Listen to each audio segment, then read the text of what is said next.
I don't know why I bother, honestly.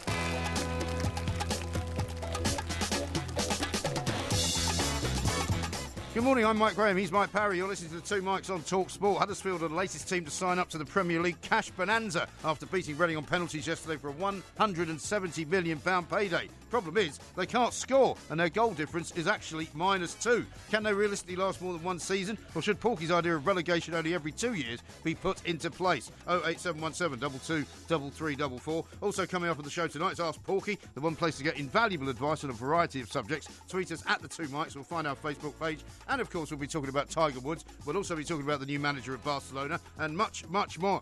You're listening to the Two Mikes with me, Mike Graham, and Mike Parry on Talk Sport.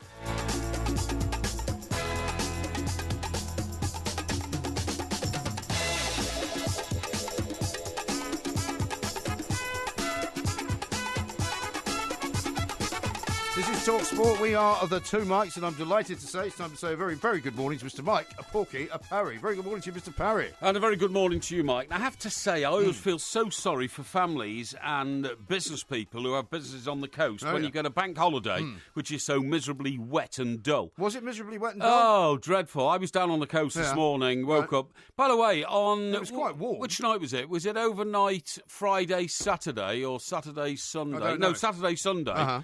There was an electrical storm that went on for about 2 hours. What, down in Gosport? No, in Stockbroker Belt. Oh, really? Yeah, Right. It went on for about 2 hours. And do you know what? It was accompanied by only mild peals of thunder and hardly any rain. I've never seen that before. No, sorry, it was down on the coast. All right. It was down on the coast, You don't definitely. know where you were? I know where I was now. Where it was were down you? on the coast. Down Are on the you coast. sure? Yeah, because I remember there was some thunder and lightning on Friday night. Yeah. Friday going into Saturday. Yeah. Because I think I remember telling you when we did the show from Wembley, the Wembley Hilton, just before the Arsenal-Chelsea FA Cup final, which was remarkable, by the way. We'll get to that as well. There was a massive thunderstorm just as I was trying to get into the car. Yes. At about 9 a.m. Oh, that's right, yeah. But it may have continued all weekend. But the electricity in the air was absolutely... It was like a light show. I mean, it really was. It was quite spectacular, looking out over Portsmouth Harbour. It can be. So that was terrific. Yeah. Now... we're going to talk about people getting promoted, including Portsmouth, of course, who have been promoted, because Blackpool have been promoted. We've got to come back to that. Well, as well as Huddersfield. People noted my tweet about Blackpool. I said, as a boy from the north-west of England, yes, I'm so delighted Blackpool are back up, because it means that I may... at some stage see them back up in the Premier League and get the chance and opportunity to go to Blackpool again, because almost everybody of my generation... Of your generation? At some stage in their life will have had some sort of romantic liaison on a beach in Blackpool. Yeah, I noticed that... without a shadow of a doubt. I noticed that on Twitter, some of the reaction to that was rather unpleasant, in a way, because people were sort of suggesting all sorts of terrible things. Not terrible things. I mean, I'm wondering what exactly you were conjuring up there. Well, when you talk about romantic entanglement, what do you mean? You know exactly what I'm talking about. You go off for a night on the Source in Blackpool, maybe a mate's stag night, although I've never been on a stag night, so it wouldn't have been me. No. But I do remember once we took a coach up to Blackpool, and it was for some mate's birthday party or something like that, or whatever. We never saw the coach again. He just pushed off and left us. Well, he just left you there? That's right. How did you get back? On Sundays, we had to get trains and all sorts of things, And, but you chartered this bus? Yes, that's right, yeah. Well, so the guy probably thought you were so horrendously badly behaved I've no that he idea. didn't want to get you back in the bus. I've no idea. But we went to various nightclubs and everybody sort of split up and lost each other. And then, you meet a young lady who's, out for a bit of... Association. Yeah, and how do you tell that's in the Blackpool nightclubs? Well, you can tell. I speak Northern, if you hear what I mean. See, and you end up... was this during your period of impersonation of Noel Edmonds' brother? No, I didn't use anything like that in these days. Right. In those you didn't days, use Elvis or anything. Didn't use Elvis or anything. No. And you would end up on the beach in a, what you would say a comfortable position with a young lady. It's as simple as that. Well, it's certainly not an uncomfortable position. Well, I'm not going into that. There's no pier it's a family there, show. Because Sorry? in places like Brighton, you go under the pier. Blackpool's got a big pier. Has it? I think so. Or did it burn down? I don't know. No. You're the expert. Well, I haven't been to... I went to Blackpool when I was about 13. It's the one and only time I've ever been. I went to Blackpool in this very job that we do at Talk Sport because we were doing the Open at Royal of St Anne's. Well, funnily enough, now they've gone up a division. They're going to be playing with Fleetwood, which will be a local derby, won't it? Yeah. And what's amazing is when you're doing Royal of St Anne's, you are in quintessential Middle England. Yeah. You've only got to walk like half a mile down the front. Yeah. And cross the border into Blackpool. Into Blackpool. And it's like being in, not quintessential Middle England. Yes. More like quintessential... I can see you trying to be diplomatic decent working class England, you see what I mean? Yeah, well, people do say that Blackpool has become an incredible kind of... mess over the last few years. No, I'm not having that. They actually, Blackpool's got better because they've got some decent hotels there now. Have they? In the days when we used to go... Well, they used to do all those political conferences there, didn't they? Sorry? They used to. But most of the MPs, for the purpose of their voters, used to stay in, quote, bed and breakfast. Yeah. I did go back to Blackpool once, and once only. For a party political conference. For a National Union Students' Conference. Oh, right, OK. Which took place in Blackpool, which I don't remember terribly well, as you Sorry, can imagine. what were you doing there? Well, I was representing the Bath University student newspaper, I seem to remember. Well, you were a sort of union official, were you? Well, I wasn't a union official, know about no. This. No, I wasn't a union official. No. But what I was I started up a newspaper when I was at Bath University. Right. They used to have one, but it was like a sort of an A4 kind of sheet. Yeah, but you which reinvented wasn't very good. Yeah. I reinvented it and turned it into a tabloid. Right? Excellent, yeah. And I used to be always at sort of daggers drawn with the student union, who were always trying to stop me from doing things. And put lefty sort of propaganda into exactly. the paper. And trying to sort of come down and hand you like a 5,000-word treatise by the new president of the student union. Yeah, exactly. Which was inevitably a load of old rubbish.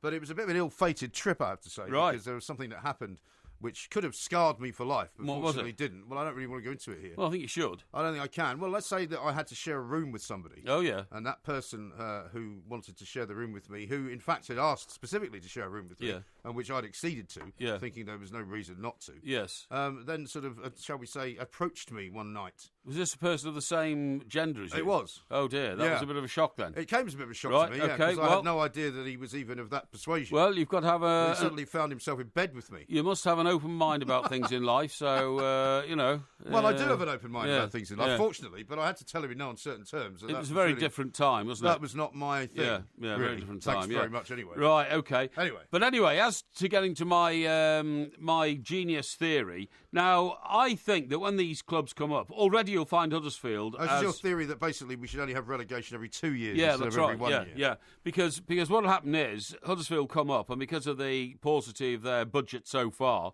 they will go straight back down in the eyes of the bookmakers. Now, it doesn't always happen. Some clubs who are smaller clubs, Swansea, 7 seasons up, I think, since they came up and all Swansea that kind of stuff. Well. Bournemouth have done well. Yeah, Bournemouth were favourites to go straight back down. Watford have done well. Watford have done well. Bournemouth in particular, with only a gate of 12 or 13,000, done a miracle job. Yeah. But the point is, it is terribly difficult for them to stay up. Now, I think that if we had relegation and promotion every 2 years, it would be a fairer playing field. I actually don't think that's such a bad idea. And what would happen is, so supposing we had relegation and promotion this season, we don't have it next season, but a club gets 2 seasons accumulated points to run at promotion the next season. Do you see what I mean? Yes. And I mean, funnily enough, a lot of your madcap ideas I would normally sort of dismiss and poo-poo and suggest that you've gone mad. Yeah. But actually, this one makes quite a bit of sense. Well, exactly, because you would be able to at least know when you came up that you've got a bit of longevity, so players might be more willing to come and play for you. Absolutely. Because they would think, well, actually, at least I'll get 2 seasons in the Premier League rather than only 1. Absolutely. And remember that, the manager now has got to go out and scrabble around in the transfer market for the crumbs left on the table after the much bigger and more established Premier League clubs have done their work in the transfer market. Whereas, so you won't have a proper window to go at until this time next year. By which time we might already be relegated. People are calling it a fairy tale that Huddersfield have come up. Is it a fairy tale, or is it just going to end in some kind of nightmare for them? Well, what's the average gate at Huddersfield? I think they talk about 38,000 people. 39,000 people at Wembley, which is pretty impressive. And I think their average gate, borders around just below 20,000 or something like that. So that's okay. No, would it be 20 or is it 14? No, I think it's about 17, 18, but I stand corrected there. Now, that could easily be boosted 23, 24,000, which doesn't make them anywhere near the lowest gate in the Premier League. Not at all. The only thing that worries me, as I mentioned earlier, is their goal difference. They've actually got -2 of a goal difference. Quite amazing, that. Yeah, you have to go all the way down to 12th and 13th. Yes. Cardiff and Aston Villa have -1. Yes. Before you get into anything like that sort of territory. Yeah. So to be to be 5th in the Championship, to come up to the Premier League, having scored 56 goals for, and having had 58 goals scored against, I'm not sure that's ever been done before. No, I think you're absolutely right. So if they can't score goals, and of course they didn't really score any goals yesterday at Wembley, that's because right. it was a pretty boring 0-0 draw. Yeah. And apparently they haven't scored that many goals of their own on their way to the playoff finals. No, apparently they haven't. Apparently they're all own goals or something. You'd have to worry. The first thing they're going to need to buy is somebody who can put the ball in the back of the net. Well, I think that will be a priority. I remember Huddersfield at Goodison. I used to have a season ticket for Gladys Street, right? We used to stand behind the goal there, and eat these fantastic pies and drink the OXO and all that kind of stuff. And we were a team that beat everybody from about 68, 69 and 70 at Goodison. Right. And we won the title in 70. But I remember Huddersfield turning up with Frank Worthington as their centre forward, and he had like slicked back hair. This was the blue and white striped days. Well, that day they played in yellow because, of course, Everton play in blue, so they had yellow shirts on. But and he had the Zapato moustache and the slick back hair. He was the quintessential 70s absolutely. Sex symbol, wasn't he? He was the first sort of, along with George Best, he was one of the first sort of playboy footballers. Right. But he had this habit of wearing incredibly tight and short shorts. The shorts were very short in those days. Yeah, and the thing is... And the shirt outside, right? The shirt outside, that's right. Now, these days, footballers wear bicycle shorts underneath their football shorts, they do, right? Yeah. And that holds everything in place. Indeed. Now, in Frank Worthington's day, he would have wore something that is called a jockstrap, right? You sure? I'm certain, because we could see it. We could see his jockstrap. This is the whole point, you know. It's like a woman flashing her underwear, you know what I mean? Okay. And a jockstrap was like a sort of medieval type piece of... Well, in those days, they were quite sort of sturdy, They're made of canvas. They're made of canvas, and they were designed to hold together... Well, they made of leather. No, they're made of canvas, tough canvas, and they were made to hold together your sexual organs. Appendages. Yes, that's right, your appendages, to make sure you didn't get badly clobbered between the legs. Yeah, that's right, yeah. I don't remember them being advertised as such. Well, you see, the famous joke emanated, and I think I might have been the one who actually told it. Yeah. I used to say about footballers who are no good, I said, he's got more ball control than a broken jockstrap, you know what I mean? Yes. That was my favourite joke in those days. It's not that good, really, is it? No, it's not that good. No, that's right, yeah. I've seen more ball control in a broken jockstrap. That was my refrain to footballers who I didn't think were very good. So that's your abiding memory of Huddersfield. That's my abiding memory of Huddersfield. I think they only lasted one season, and then I think they went back down again. Might be right. Yeah. Well, we'll have to talk some more about Huddersfield. I'm going to ask you about the town itself as well, because I don't know too much about that. Huddersfield. Yeah, have I ever been to Huddersfield? Well, think about it, because the time is upon us, and we have to move on. Yes. This is Talk Sport. We are the two mics. Tim Vickery's coming up a little bit later on, and loads more. This is Talk Sport. I see a little silhouette of a man. Scaramouche, Scaramouche, will you do the fandango? Thunderbolts and lightning, very, very frightening me.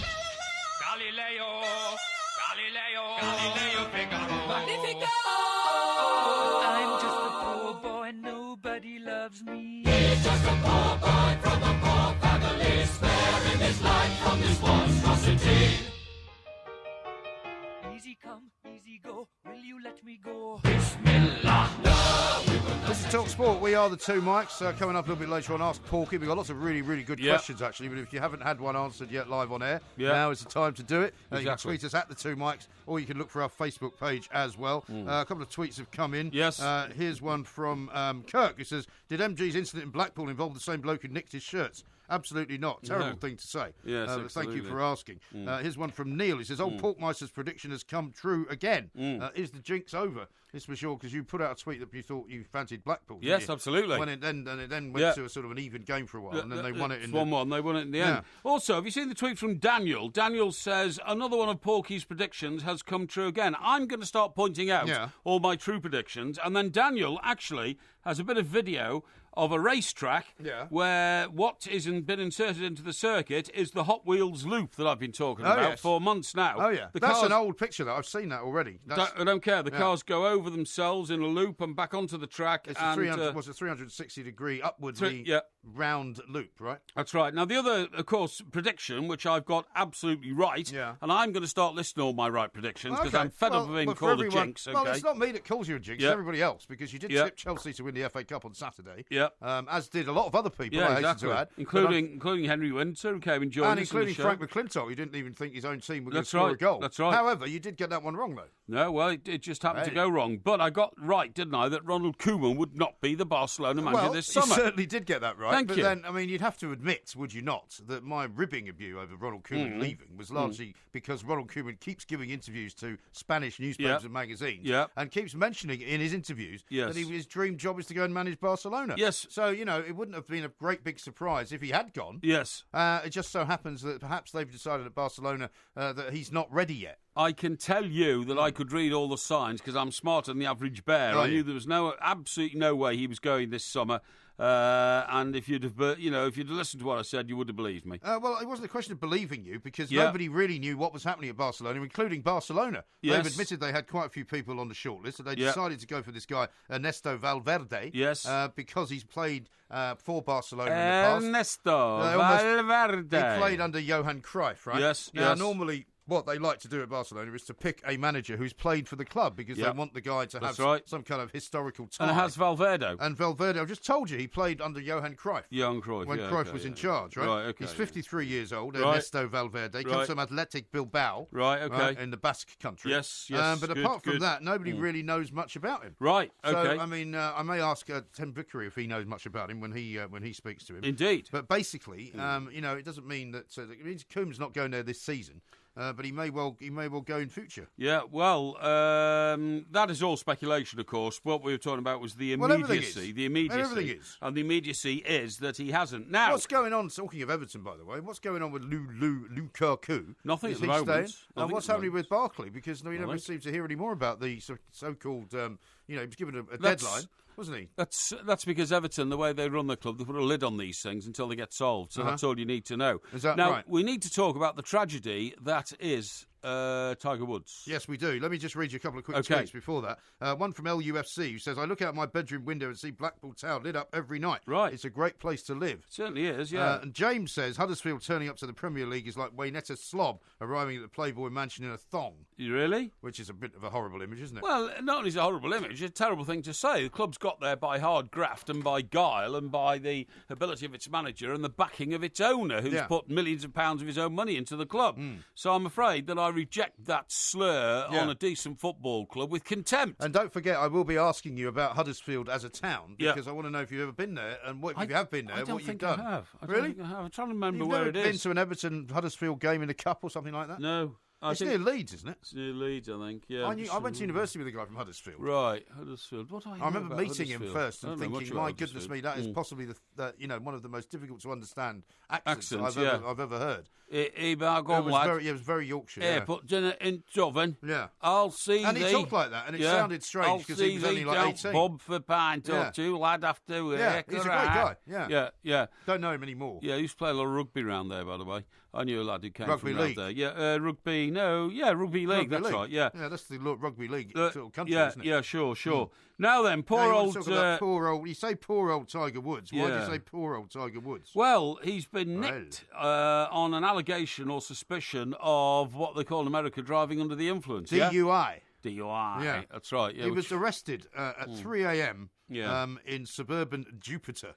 No, where's that? It's down near Palm Beach, basically. Okay. Jupiter Island, funnily enough, Yes. is a place that I think I've told you about in the past. Yes. It's where they've got or they did have, I mean, it may be even more high-tech now. Yeah. But Burt Reynolds used to have a house there, because I had to doorstep Burt Reynolds, when it was very difficult, because I had to end up doing it from a boat. Exactly, yeah. But when you drive, right, they've got a sort of a gatehouse as you go onto the island. Yes. And they had a sort of a metal line, seemingly, underneath the road. Right. So they could track your car.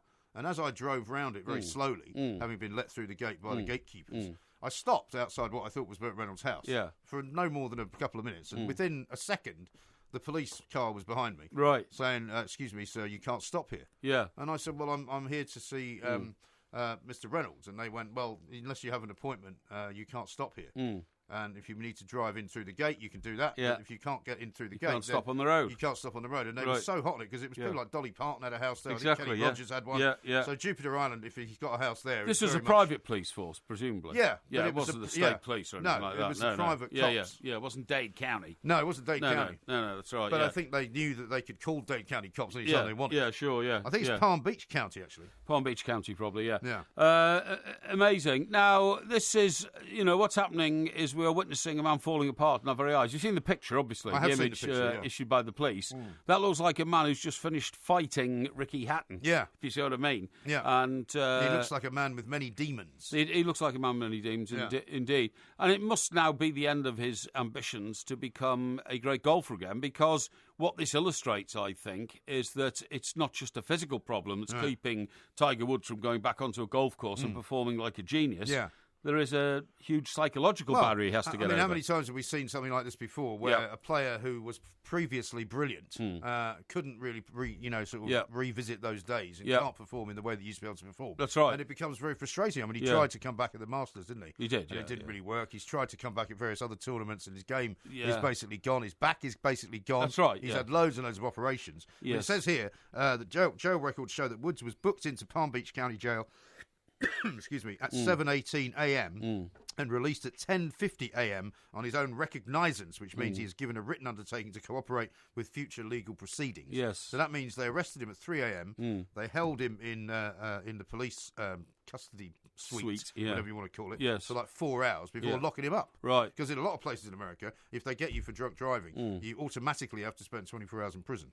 Oh, right, the effects of the alcohol to wear off. Well, it's just it's standard, an immediate standard thing. If you test positive, on the breathalyzer or whatever it is, you end up they have to lock you up. But somebody then would have come and obviously taken him away. Well, I mean, somebody would have come to a place of safety. Well, some lawyer, I'm sure, would have turned up. That's right. And managed to talk his way through the front door and get him out. Sure. But it's a terrible situation for him. It is a terrible situation. He's had 4 operations in 3 years on his back. Yep. Right?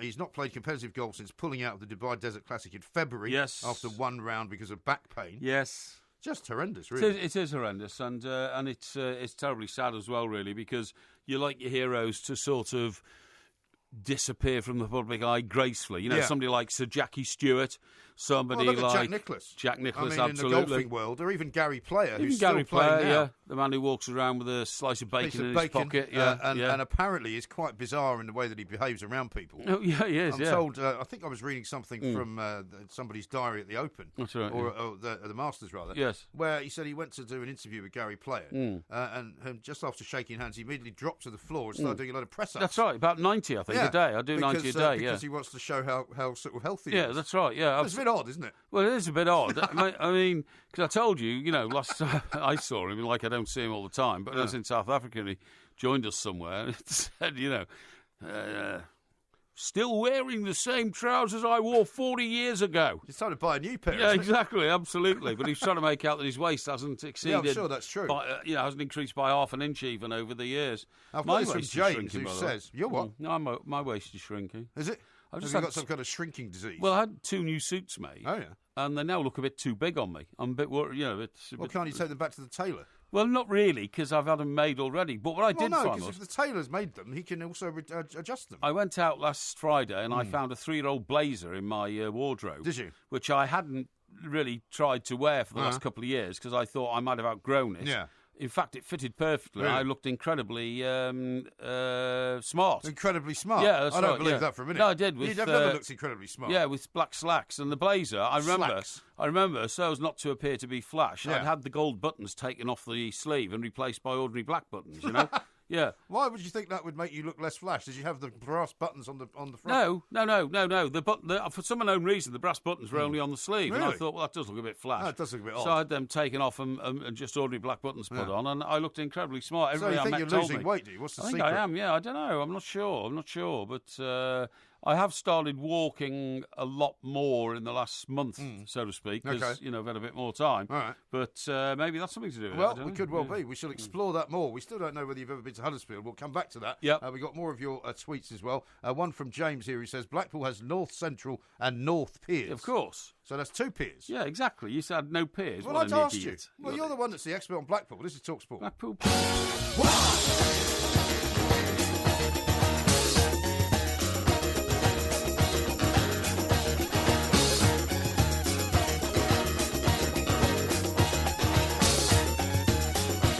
TalkSport, we are the 2 Mics. You can, of course, find us on Twitter at the 2 Mics, and you can find us on Facebook as well. If you want to get a question answered or asked for Ask Porky, that's the way to do it.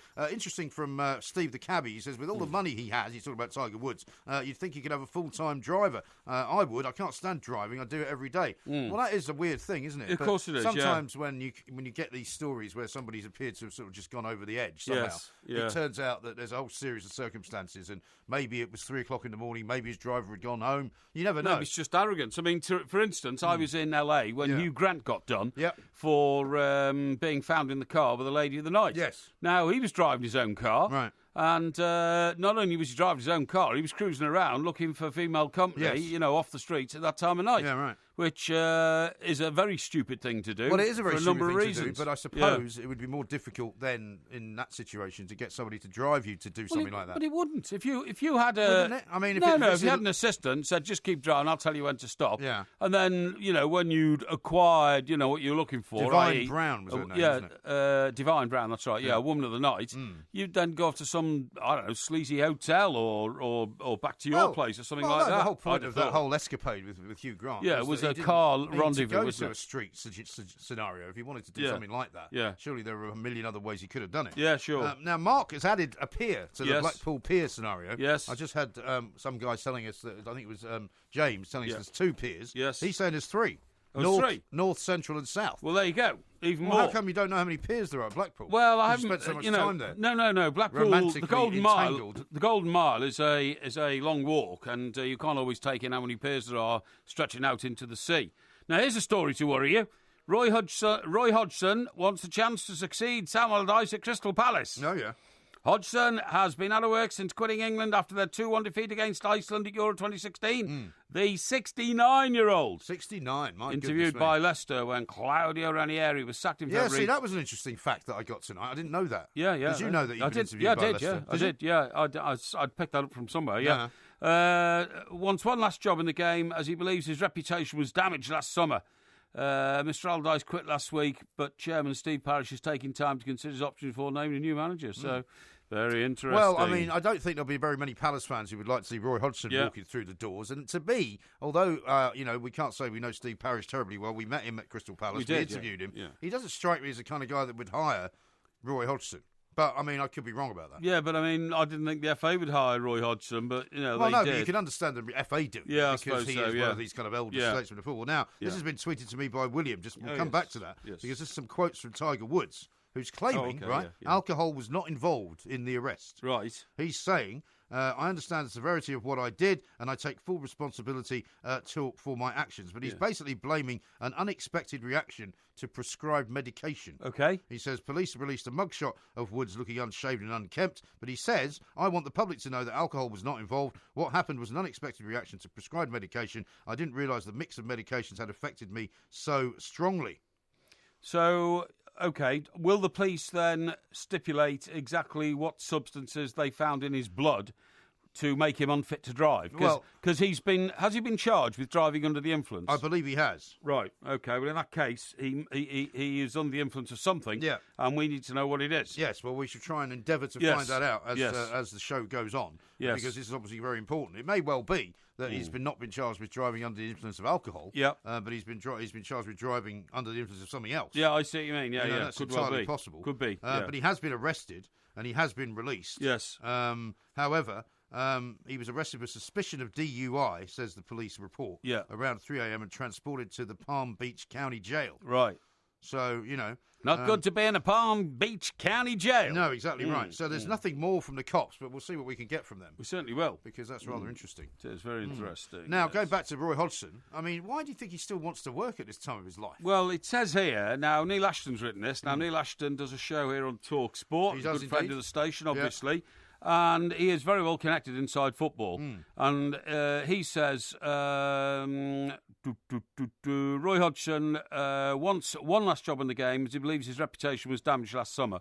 Well, it was damaged because you were a very poor international manager, Mr. Hodgson, and you actually shamed the country by involving us in a competition in which we performed so badly and in the eyes of the world rather pathetically. Well, it was the manner of the defeat more than just the defeat. I mean, if England had played a fantastic game against Iceland and somehow lost because of just being a bit unlucky, that would have been one thing. But they were awful. Yeah, absolutely horrendous. What I would do is, if I was Roy Hodgson, I'd just retire now and let people forget about it because he had quite a lot of jobs in which he won nothing, basically.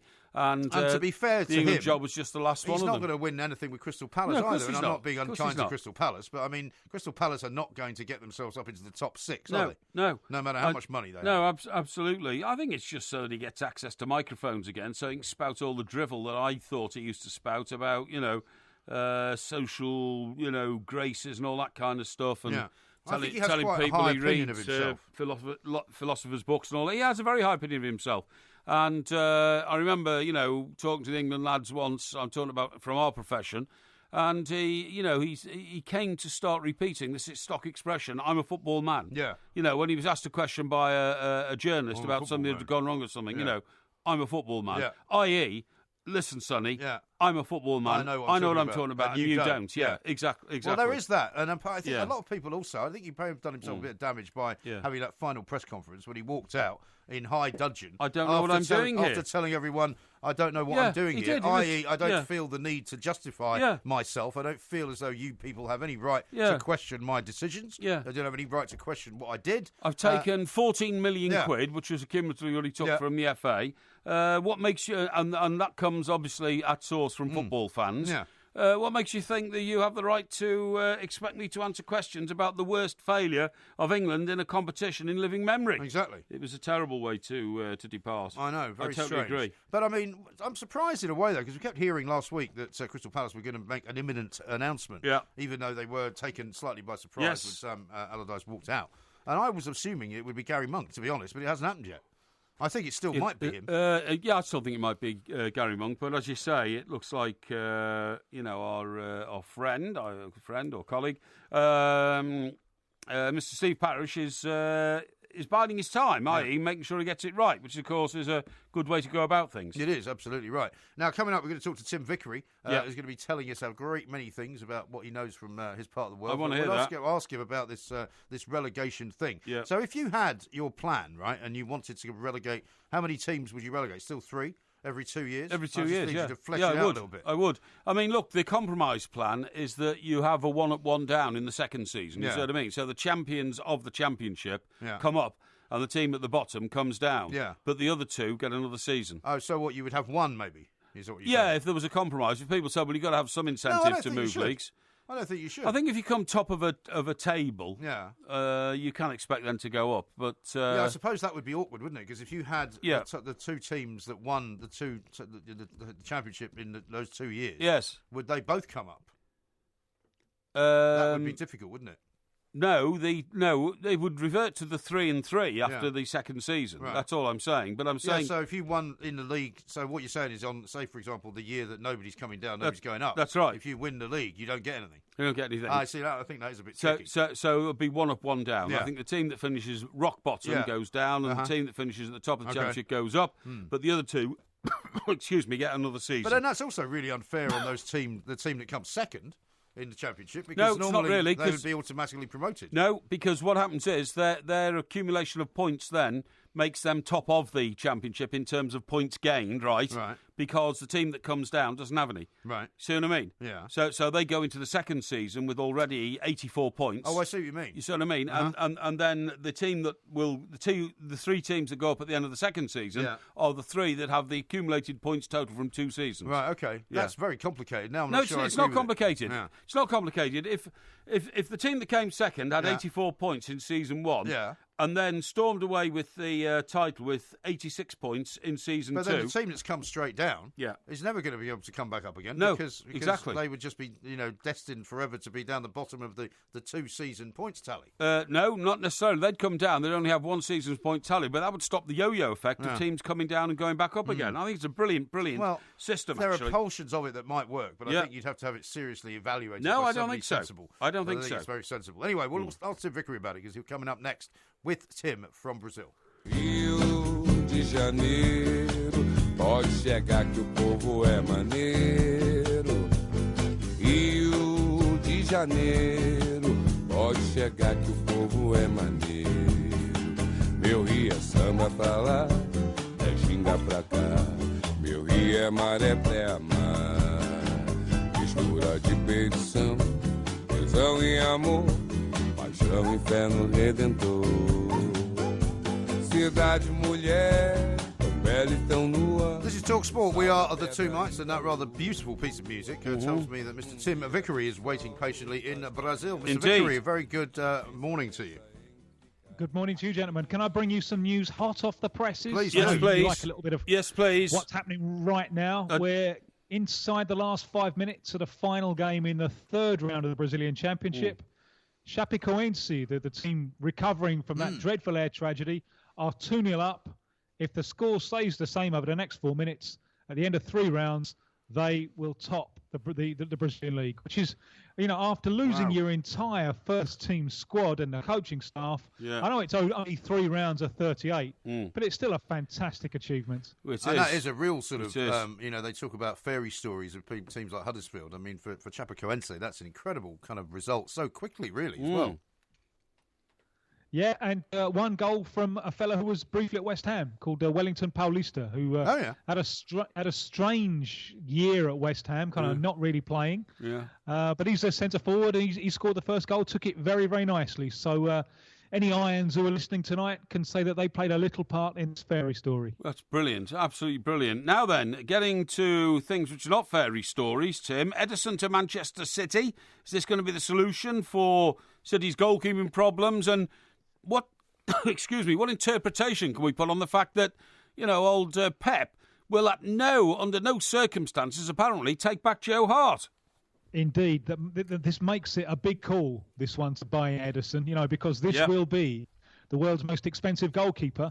And even more expensive than what Juventus paid for Buffon when he left Parma to join them. Yes, I was hearing that, funny enough, on the sports bar, and they were talking about, was it 30-odd million for Buffon, which at the time must have been the equivalent of something like 120 million today, right? Yeah. And it's it looks a snip now, doesn't it? All these years later on, and maybe Ederson will, but it's a big pull, because to sign 1, Claudio Bravo will be put down to misfortune. To sign 2 might start looking like carelessness. So there'll be a lot of pressure on this goalkeeper, who's 23, coming up 24, but doesn't have a great deal of experience. And he's been first team for Benfica, which is a big club, but only really for about a year. He's done very well in that time, and he looks a little bit like a kind of younger version of Manuel Neuer, the Bayern Munich goalkeeper. Sure. He's big, he's physically imposing, he comes out of his goal very, very quickly. He seems to have a chest of steel. He also can give that ball a real thump. Guardiola loves his teams, the goalkeeper being able to play out of the back. And I think this is an advantage, because he'll want his goalkeeper to pass the ball short out the back. But if the opposition come pressing, then Ederson, he's got a real thump, and his goal kicks reach the opposing penalty area. So, if you come chasing Man City with the high press, he'll give you a thump over the top. I like the look of him a lot, but unstable defence. I'm not sure what his English is like. You always get that problem with a goalkeeper who doesn't speak the language. Communication with the back four is a big issue, and it's a big ball from Guardiola to spend this amount of money on a relatively unstrong goalkeeper. It is, and is it also Guardiola kind of admitting that he got it wrong in the first season? Yes. That's having got rid of Joe Hart, he can't quite bring himself to bring him back. But he clearly is more or less admitting publicly that his choice of goalkeeper was wrong. Yes, yeah.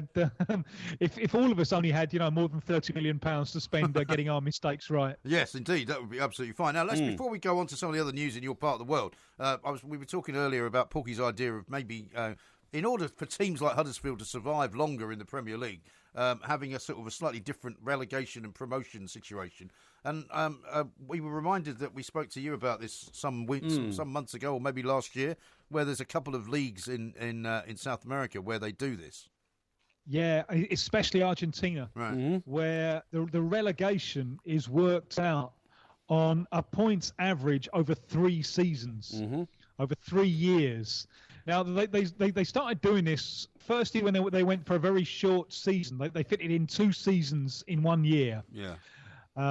So there was the risk then of a big club just having a bad time and finding itself down at the wrong end of the table. So it was done in order to protect the big sides from a blip. And the blips are always possible in South American football because, the big clubs are continually selling their best players. Yeah. So that was the idea behind it. And mostly it has worked to protect the big clubs. River Plate, they don't come any bigger. They did go down once. They came straight back, but that was the time when, even with this protection of the average over 3 years, it still didn't work in their favour.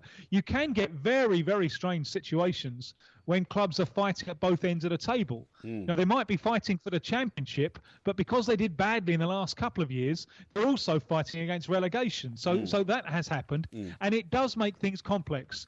You need calculator and all the rest of it to kind of work out who's going to go down. Well, specifically to address the problem that you're raising, Porky. Yeah. I mean, the only thing that really does in Argentina is to protect the big clubs. Yes. It does, and it can't protect the small clubs, because the small clubs, well, they're right, they might be dodgy over 1 year, but they'll be dodgy every year. Yeah, sure. So, well,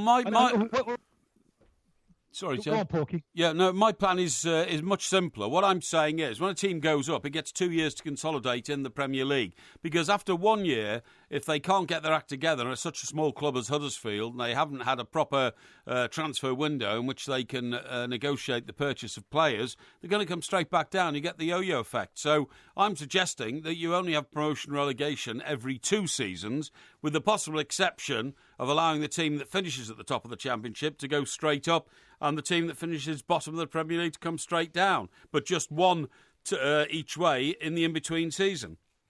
That is interesting. I put when Huddersfield won today, put up on Twitter in Portuguese for my Brazilian followers. I put up, just a question: are any of those Huddersfield supporters who are celebrating now? Do they already have in mind all the way that they're going to suffer through the entire next year? I saw David Dean, the Arsenal fella. Yeah. Give a lecture here to a Brazilian audience of football specialists, and him saying that one of the key things that they decided at the start of the Premier League was to only have 3 up, 3 down. Yeah. Exactly to kind of reduce the risk of instability. Now, here in Brazil, for example, we got 4 up, 4 down, which I think is too much. Yeah, I do. It's too much instability. I do. At the start, I wasn't won over by your idea, but thinking about it a little bit more, yes, I think there might be something to it, because otherwise those small clubs are really prone to the yo-yo effect, aren't they? Yes. Even with the parachute payments, it does have an effect on the morale of the club just to go straight back down. Yeah. So I'm going to have to mould this one a little. Yeah. I think it's an interesting proposal. I think it's quite interesting. I've always found as well that fans of Championship teams at the beginning, when their team gets promoted to the Premier League, they're always more kind of likely to say, "Oh, I wish we just stayed in the Championship because it's a great league," and they liked it. But they liked it mostly because their team was at the top of the league, and what they hated about being promoted was that their team was kind of rattling around at the bottom. Yeah. But I mean, I know like one Bournemouth fan, for example, who said he really didn't want Bournemouth to go up.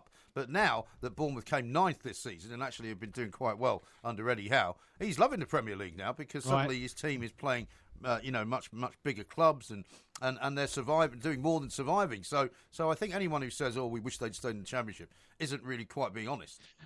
Well, there is enough money on the table, and the way that the money is divided in the Premier League does give even the weakest club a power to go to the market and buy. That means if you do it well, there is a chance of at least mid-table respectability, isn't there? So the Premier League have clearly got it right in that sense. I mean, the difference in TV money between, I think, Chelsea and Sunderland, the team that finished top and the team that finished bottom, was something like 1.5 times. In Brazil, the difference between the biggest and the weakest is more than 10 times. Yeah, sure. So, the Premier League have clearly got it right in that sense, because having that money better distributed does make the league more competitive and your product better. Mm-hmm. Sure. Now, what about the reaction in South America to the appointment of the former Barcelona player Ernesto Valverde to the Barcelona job? How's it going to affect Messi and Neymar and Suarez, to name but 3? Wouldn't it be interesting to wonder how much Messi was consulted over these decisions? And he does seem to be a little kind of very quiet power behind the throne wherever he plays. What interests me with Barcelona and their South Americans is Neymar, because we've heard so many contradictory things come out about him, from the club and the environment around the club this year. On the one hand, great, he seems to be stepping up, ready to take over from Messi. On the other hand, no, his attitude isn't right. He's just clashed with the assistant coach who's just gone off and been named as coach of Celta Vigo. Now, Barcelona have been a little bit burned with some of their Brazilians in the past who've been brilliant with them, but for only a short period of time, and then they kind of lost interest and lost motivation. In the case of Romario, it was one season and out. In the case of Ronaldinho, it was 2 or 3 seasons, and he didn't really want to know anymore. So I think there is that fear with Barcelona. Can they keep Neymar motivated?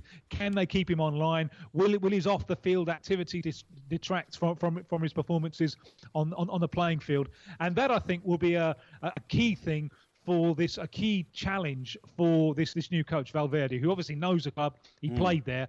But he needs to have those man management skills to. Messi will obviously keep happy because Messi will be the kind of king of everything. Yeah. But can he keep Neymar happy, especially given the fact that Neymar wants to be voted the best player in the world, and while he's second fiddle to Messi at Barcelona, it's difficult to see how that's going to happen. Yeah, exactly right. Totally I like this agree. story about the fan in Argentina who's rung the police to protest about a penalty decision. This is great. Yeah, this guy's a nut, obviously. Brilliant. This is a fan of Boca Juniors. Now, the Argentine season, it's coming towards the end. Boca Juniors are top of the table, but their lead is beginning to shrink. They were playing away to Huracan. And in the 4th minute of stoppage time, they were 1-0 up. 4th minute of stoppage time, they get a penalty against them. It's a hotly disputed penalty, slotted away by Huracan, finishes 1-1. So our friend here, the Boca supporter, he rings the police. He says, I want to report a robbery.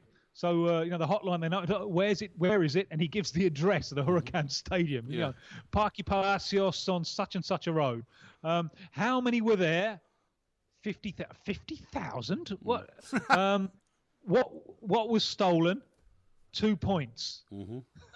We lost 2 points because the referee gave a dodgy penalty. At which point, the emergency services realised this really wasn't a genuine emergency, and there's actually a possibility that our friend here could be prosecuted for wasting their time. Well, which I hope he should be. He certainly should be. He should really, be. It's absolutely outrageous. Yeah, it certainly is. Tim, I keep meaning to ask you, is there an active Celtic fan club down in your part of the world? Because, of course, they are celebrating their third only ever treble up in Scotland, and they do say they have the biggest fan base in the world. There probably is one then, isn't there?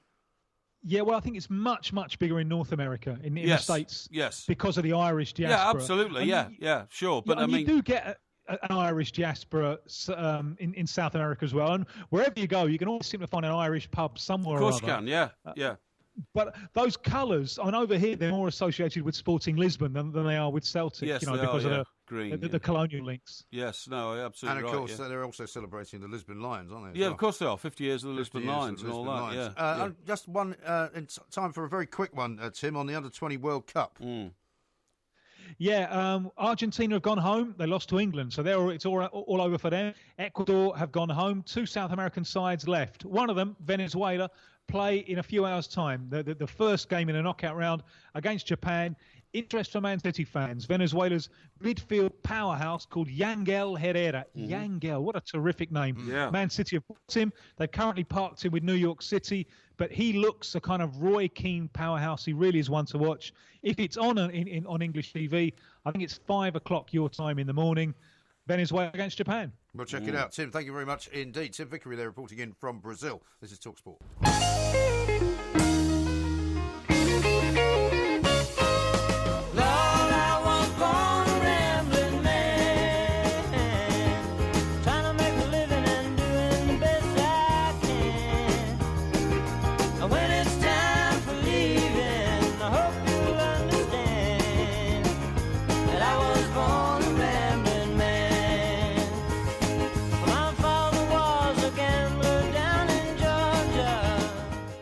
bit of the Allman Brothers there, Mr. Parry. Oh, is that the Allmans? That is the Allman Brothers. Right, yeah. okay. Now, you know A what? very distinctive sort of sound. They were one of those, what you might call sort of country rock bands. Yeah, that's right, yeah.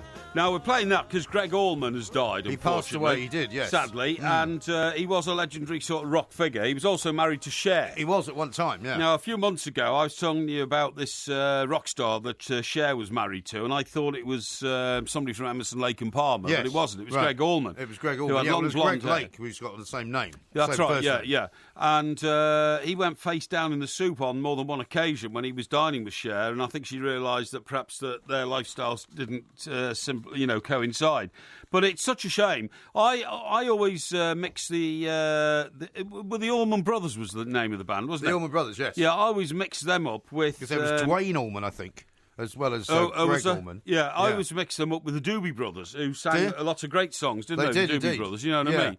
That one, slightly different sort of sound, the Doobie Brothers. Yeah, definitely. Yeah. How would you classify the Allman Brothers then? Well, the Allman Brothers were definitely like a country rock band. Yeah. But the Doobie Brothers, I would say, were not really a country rock band. They were a kind of I don't know what you would call them. Really, they weren't really a rock band either. Yeah, it says here, Greg Allman's soulful voice helped to define the genre known as Southern rock. Yeah.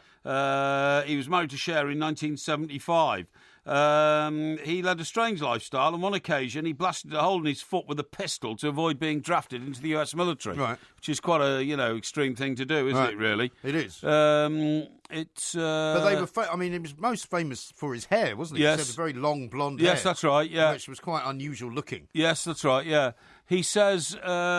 Just taking an extract here from a piece he wrote in a book. Foxy ladies, there were oodles of them, said singer Greg Allman. He said their presence was so salacious, it was memorably described to me as a licentious catalogue of the perks of being a tall, blonde, intricately bewhiskered, white rock god in skinny jeans who can bellow the blues like a black man. Yeah, he was quite a good guitarist as well. That's right. He said. On tour, the Allman Brothers road manager would make a chart with the legal age of consent in every state. Right. Greg Allman made maximum use of it. After a gig, he would have 4 or 5 women in 4 or 5 different hotel rooms. Right. In the same hotel. His explanation was that he didn't have the heart to turn them away. His band nickname was Coyotus Maximus. Coyotus Maximus? Yeah, that's Latin. Yes. I'm not going to interpret it because this is a family show.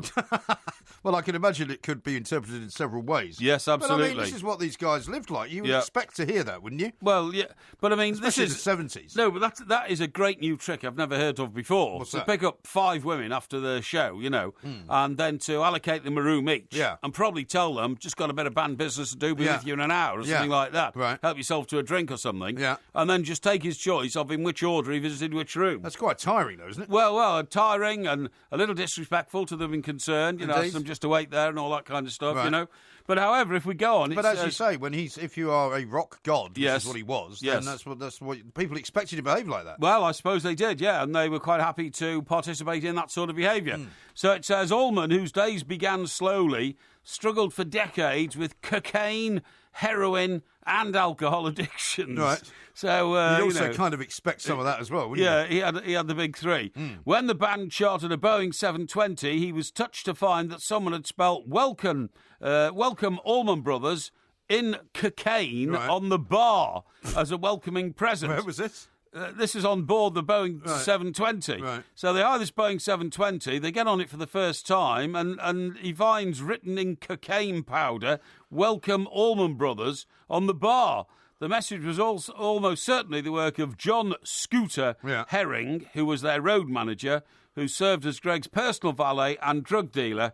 Herring was convicted in 1976 on 5 counts of conspiracy to distribute cocaine and was no longer any use to Allman as he was sentenced to 75 years in jail. 75 years. He'd still be in jail. He could have got life, I suppose. Yeah. Allman testified against him in return for immunity from prosecution. That's nice, isn't it? Yeah. To your band, to your road manager. Well, a lot of them did betray each other, unfortunately. Yeah, didn't they? it says Allman testified against him in return for immunity from prosecution, a betrayal that resulted in the Allman Brothers breaking up and his bandmates refusing to have anything more to do with him. For years afterwards, Allman was heckled at concerts by members of the audience shouting, "Knock, knock, knock" at him, which I think is the equivalent in this country of...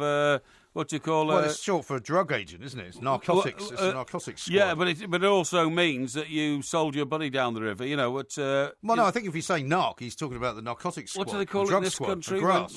Grass. That's right. Yeah. Grass. That's the one. I know. Yeah.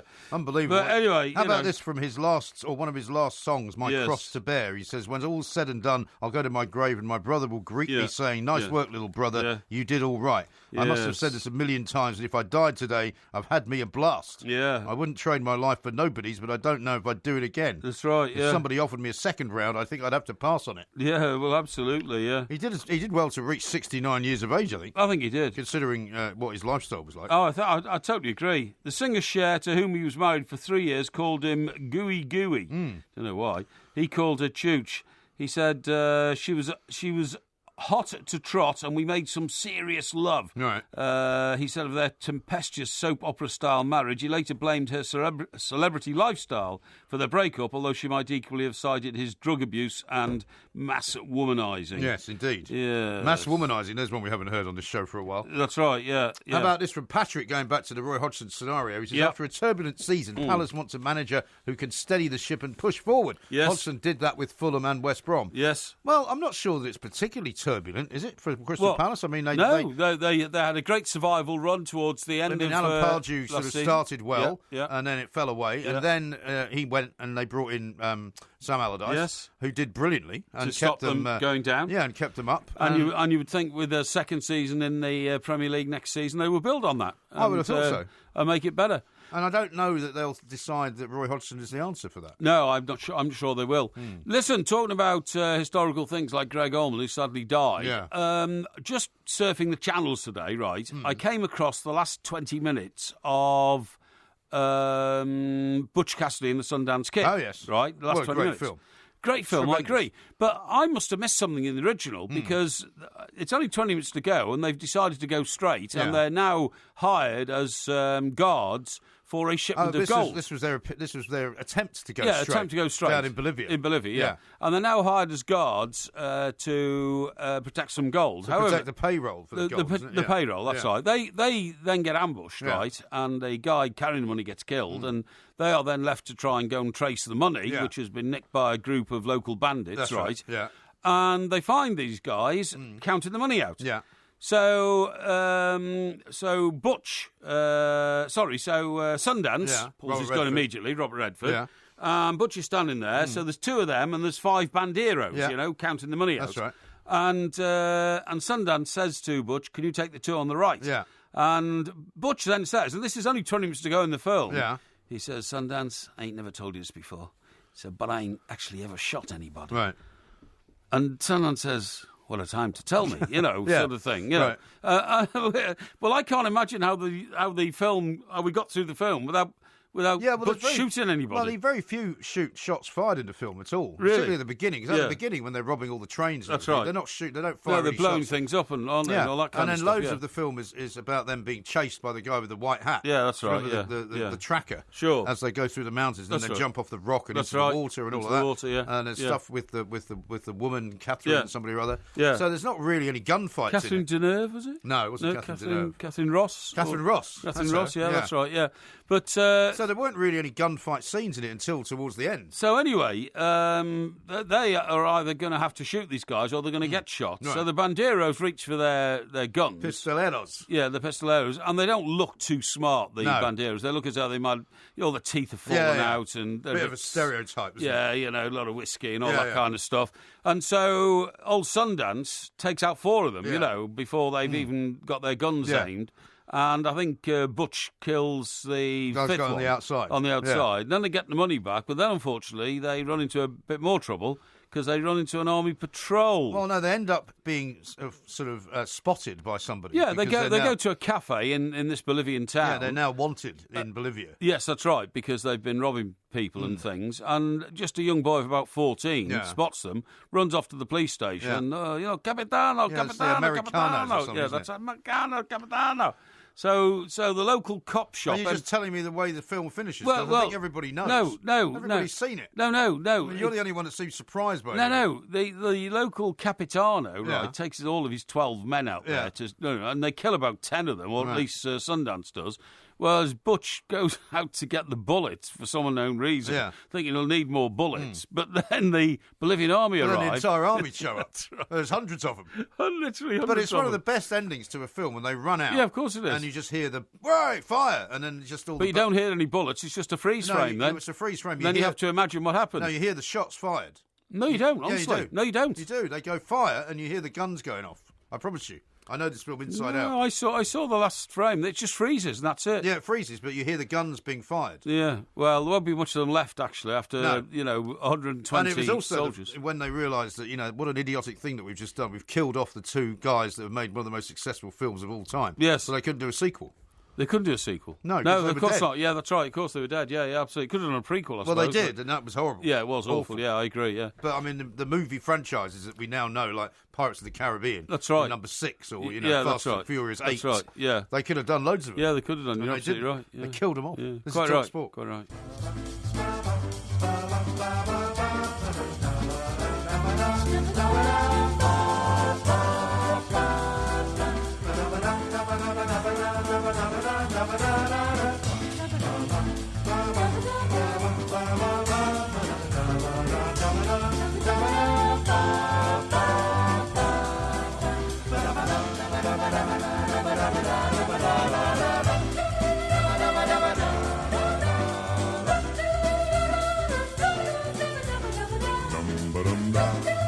Did you hear this song when you were watching Butch Cassidy? Because that's one of those, when they're sort of racing around on horses. Yeah, I only saw the last 20 minutes, you see, because I wasn't really watching the film. Well, now that you've got Netflix, right, Yes. you can find Butch Cassidy and Sundance Kid on Netflix. Exactly. And watch the whole film. Exactly. Well, have you tried any of that out yet? Did you check out the high tech television? Yeah, I tried scenario? a bit of it out. Do you know what is most interesting? What? Is up till now, to get any stuff from last week, so that would be on BBC iPlayer, and ITV's is called what? ITV Player, I think. Player, that's right, yeah. I used to have to go to my laptop and watch it there. Yes. Now I watch it directly off my smart TV. Did you figure out how to do that?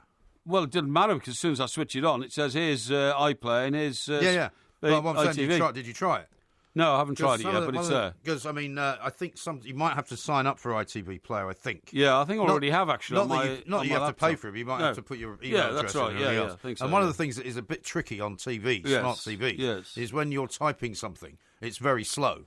Because it doesn't have a proper keyboard, and you have to do it sort of that's right. with one finger, which takes forever. But not good. And the iPlayer now, they ask you questions. Like, yes. Do you have a TV license? Yes. Because of course a lot of people don't. Oh, I do. Yeah. Well, of course you do. Yeah, but a lot of people don't. In fact, have I've got two. Got two TV licenses. Have you? Yes. Because you need one for each property. Yes. What about the other place in East Anglia? That comes under a communal TV licence. Eh? Communal TV. Communal licence. for who? Communal. Who's communal? Well, communal for the community. What do you mean? What, everybody in one building shares a TV No, licence? no, not at all. Well, how can you have not a at all. communal TV licence? I have an arrangement there to make sure it is... An arrangement? Yes, to make sure it is purchased and paid for. Oh, yes, don't worry about that. Well, no, I'm not worried about it. No, I'm just concerned that you might be breaking the law. No, I'm not breaking the law. You have to have a TV licence for each property if you have a locked door. I know this. I know well, then you can't have a communal licence. Everything is sorted.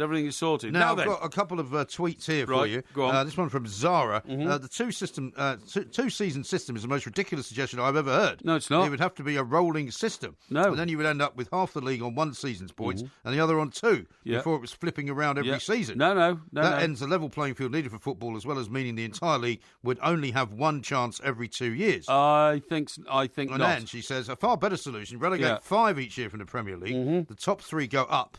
4 to 7 go into playoffs, and the dinner up of PO has PO versus 16th Premier League team. You're talking about? I don't know what that means. No, I don't know what that means either. Now, she says that means more teams can go up and down, and means that 17th or 16th is no longer enough. No, I don't think so.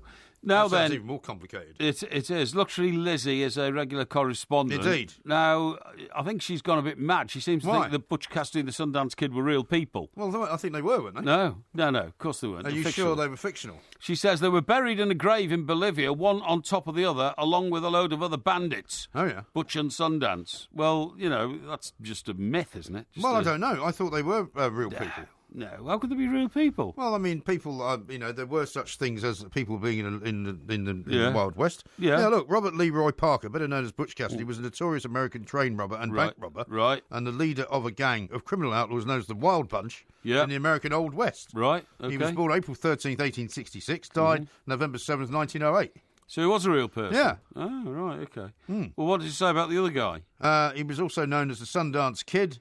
Parker fled the country with an accomplice, Harry Alonzo Longbar, known as the Sundance Kid, and Longbar's girlfriend, Etta Place. Oh, there you so go. that would be Catherine Ross. That's right, yeah. First they travelled to Argentina, then to Bolivia. Yes. Where they were supposedly killed in a shootout with Bolivian police. So it's a true story. Well, I think it's probably a bit of a fairy tale mixed with a bit of truth, isn't it, eh? Well, yeah, but they did exist, though, is what I'm saying. Yes, so she's right. Well, buried on top of each other. Why, in that case, why haven't we exhumed the grave? Why would you? Well, because you would, like Richard III and all that, you'd want to find the remains of these two notorious men. What, to bring them back? No, I suspect what would have happened is that the film would have made them these kind of glamorous, rather nice figures. Yes. When, in fact, because they were robbers and highwaymen, they probably weren't particularly nice people. No, that's true. So maybe you wouldn't want to sort of, reconstitute them in the United States of America. Yeah, could Robert be. Leroy Parker was born in Beaver, Utah. First of 13 children of British immigrants. Right, really? Maximilian Parker and Anne Campbell Gillies. Wow. They converted to the Mormon faith while still living in England and Ireland. Yeah. Wow. So actually, Anne Gillies was born and lived in Tyneside in northeast England. Yep. So there's a bit of an English connection. English connection for Butch Cassidy and the Sundance Kid. Yeah. Now, do you remember a few weeks ago I said to you that John Travolta had a runway in his back garden? And well, in fact, we saw pictures not only of the runway, but of the plane. And in fact, his back garden, it looks more like an airport, doesn't it? I mean, it's a bit sort of disingenuous in a way to even call it a back garden. That's right. Do you know what? He's given one of the planes away and he's given it back to Australia because he didn't have some sort of tie-up with Qantas. I believe he might have done, yeah. I think he did. Did they not make him sort of honorary captain or something like that? Well, he is a captain anyway. Listen to this. An airliner once owned by Frank Sinatra, a billionaire investor, and recently the star of Saturday Night Fever, John Travolta, is to be donated to a tiny museum in Australia. Oh, yeah. Travolta himself, 63, excuse me, who also starred in Grease and Pulp Fiction, is to fly the 53-year-old Boeing 707 he has owned and piloted for nearly 20 years back to Australia himself from his Florida estate, where he has hangars and 2 runways. Right. The film star who considered a flying career before becoming an actor and is licensed to fly 13 aircraft types, bought the plane in 1998, 3 years after flying on it as a passenger from the US to Europe to promote the 1995 crime thriller Get Shorty. Get Shorty was a great film. Have you seen that? No. You should try and see that. Is Danny DeVito in it, by any chance? Danny DeVito's in that, yeah. Is he Shorty? I don't think he is, actually, oh, right, funnily okay. enough. But John Travolta plays this mafia guy who decides he wants to go to Hollywood and go straight. And he's convinced, having watched things like The Godfather and Goodfellas and all that he's got this great script. And so he basically hawks it around all these Hollywood characters until they find him interesting enough to actually make a movie. Right. But in the midst of it, of course, he ends up getting caught up in all sorts of other mafia-like stuff. It's very funny. It's quite a funny mafia film. Really? Yeah. Okay. Is it tragic at the end? No, not particularly. Why? No. Do you like that in a movie? No, I don't. I don't like tragic ends necessarily. No. Now then, sorry, going from one famous person to another here, but in fact, we have to give mention to the fact that one of the most iconic TV presenters, particularly of children's programmes of all time, John Noakes, has died, sadly. Yes, well, funnily enough, I was just looking at some of the obituaries in the papers this morning. Yes. The Daily Mail's got a big spread on it, pages 22 and 23. Yeah. TV terrified him, but he loved stunts that would make today's health and safety people weep. And it says John Noakes, whose death, aged 83, was yesterday, was a far more complex character than his Blue Peter fans ever knew. But his infectious enthusiasm helped forge the golden age of children's television. It did, yeah. And I suppose that was kind of my era of Blue Peter. Yeah. If you remember, I don't know if you watched Blue Peter when you were a kid. I didn't actually. I never really got into Blue Peter at all. I don't know. I thought it was for sort of wimps and sissies and that sort of stuff. Going around making things out of cardboard boxes and sticky and painting the plaster. tortoise's shell with his name. Yeah, but of course they wouldn't be allowed to do that. And remember Shep the dog? Yeah, I remember Shep the dog, yeah. Valerie Singleton? Yeah, I remember Valerie Singleton, yeah. In fact, I went on a trip once with Valerie Singleton, went to the British... Yeah, well, I did as well, funnily enough. The British Virgin Islands. Yeah, I thought you went to Virgin, the Branson Island with her. We went to Necker, yeah, that's right, yeah. That was part of it, yeah. Absolutely. Is that part of the Virgin Islands? I thought it was somewhere else. No, it's part of the British Virgin Islands, but it's a private island, of course, and you have to permission to get on it. Yeah, I went on a golfing trip with her once to Arizona. Oh, yeah. Well, she was amongst the people that were on it. It was one of these golfing trips for about maybe 10 people or something like that. Right, okay, yeah. And everyone else who was on it, apart from one guy, who I ended up being quite friendly with, who was great. He was the editor of something like Golf Monthly. Right, okay, He was sort of a proper guy. Yeah, sure, journalist. The rest of them were all kind of travel trade type people. Yeah, it's bores. And really boring. Yeah, that's and right, also incredibly tight-fisted. Yeah, that's right. Not once would any of them either would put their hand in their pocket for anything. I noticed because we were taken to, I think it was run by Hyatt or something like that. So we were in the Hyatt Hotel down in Phoenix, and we were allowed to play on their golf course and loads of things like that. And so, but basically, everything was provided. You could get wine with dinner and all that. But I mean, me and this other guy would quite often go off somewhere else, or we'd go and have a few drinks, which we would pay for quite happily. Is this guy American or he was British? Scottish. He lived up in Scotland, St Andrews. And, but everyone else would just wait till they got the free stuff. Well, they would not put their hand in it. They wouldn't even go to the bar and buy Coca-Cola. No, on some trips like that, I've been so embarrassed because you'd sit down and they'd provide like half a bottle of wine for each person at the table, and that would last me about 2 minutes. And then I would say to the hostess, I said, look, I'm just going to order some more wine. And, this fear would look through. I said, no, don't worry, I'm quite happy to buy it myself. Yeah, right. And then I'd say, after that went, I'd say to somebody, right, who's going to get the next round of wines in? And they just give you all these blank looks, Right. Hey, listen, talking about Arizona, right? Again, surfing through the old channels on the TV. I've been doing quite a bit of sort of TV surfing on my new telly. Well, because when you get a new telly, it's quite exciting. That's right, yeah. So, have you got any sort of interesting channels like, have you got Bloomberg? Does that come up? Yeah, that comes up, yeah. But anyway, I was going to tell you about the High Chaparral. The High Chaparral? Well, have you spent all weekend watching Westerns? Well, I'm telling you, this is the most ridiculous programme in the history of programmes because this High Chaparral ranch, right, it's right in the middle of Arizona, where it's hot and dusty and there's roaming parties of killer Indians, like Native Americans, as we call them today. As they're now known, yes. Like driving around, scalping people and all this kind of stuff. And yet Big John, who is the main figure, lives in the farmhouse with his wife, who is a beautiful woman. I mean, looks like Sophia Loren. She's a sort of half Mexican or something. Yeah, that's right, half Spanish, I think. And always beautifully turned out and all that kind of stuff. Whereas all these cowboys live in the chuck house. But also old John is a wreck of a man. Oh, he's a wreck. I mean, how he's got this woman, I've no idea. No idea. And it's just ridiculous because Big John has got a brother and 3 sons who all live on the ranch. That's right. None of them I remember Blue. Yeah, Blue, the Blue boy. Sort of youngest one. And Chuck, and all this. And the older one, I think, who was always dressed in black. Yeah. He used to live in Hampstead. I used to see him every Saturday. Oh, really? Yeah. Yeah, that's great. Yeah. And anyway, I mean, they don't appear to have a girlfriend or a wife between them. There's about like 20 of them. Yeah, that's right. Yeah. So they all live in the chuck house. Victoria lives in the big house with Big John.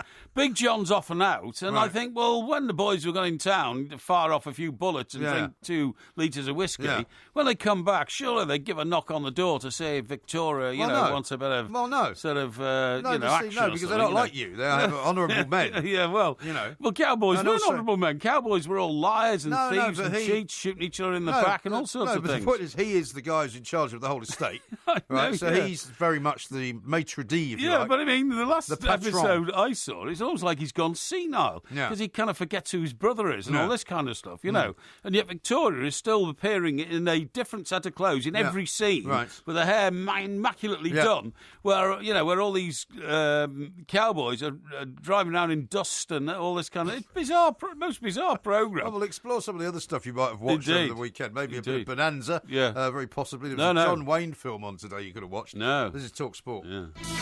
Where is my mind? Where is my mind? Where is my mind?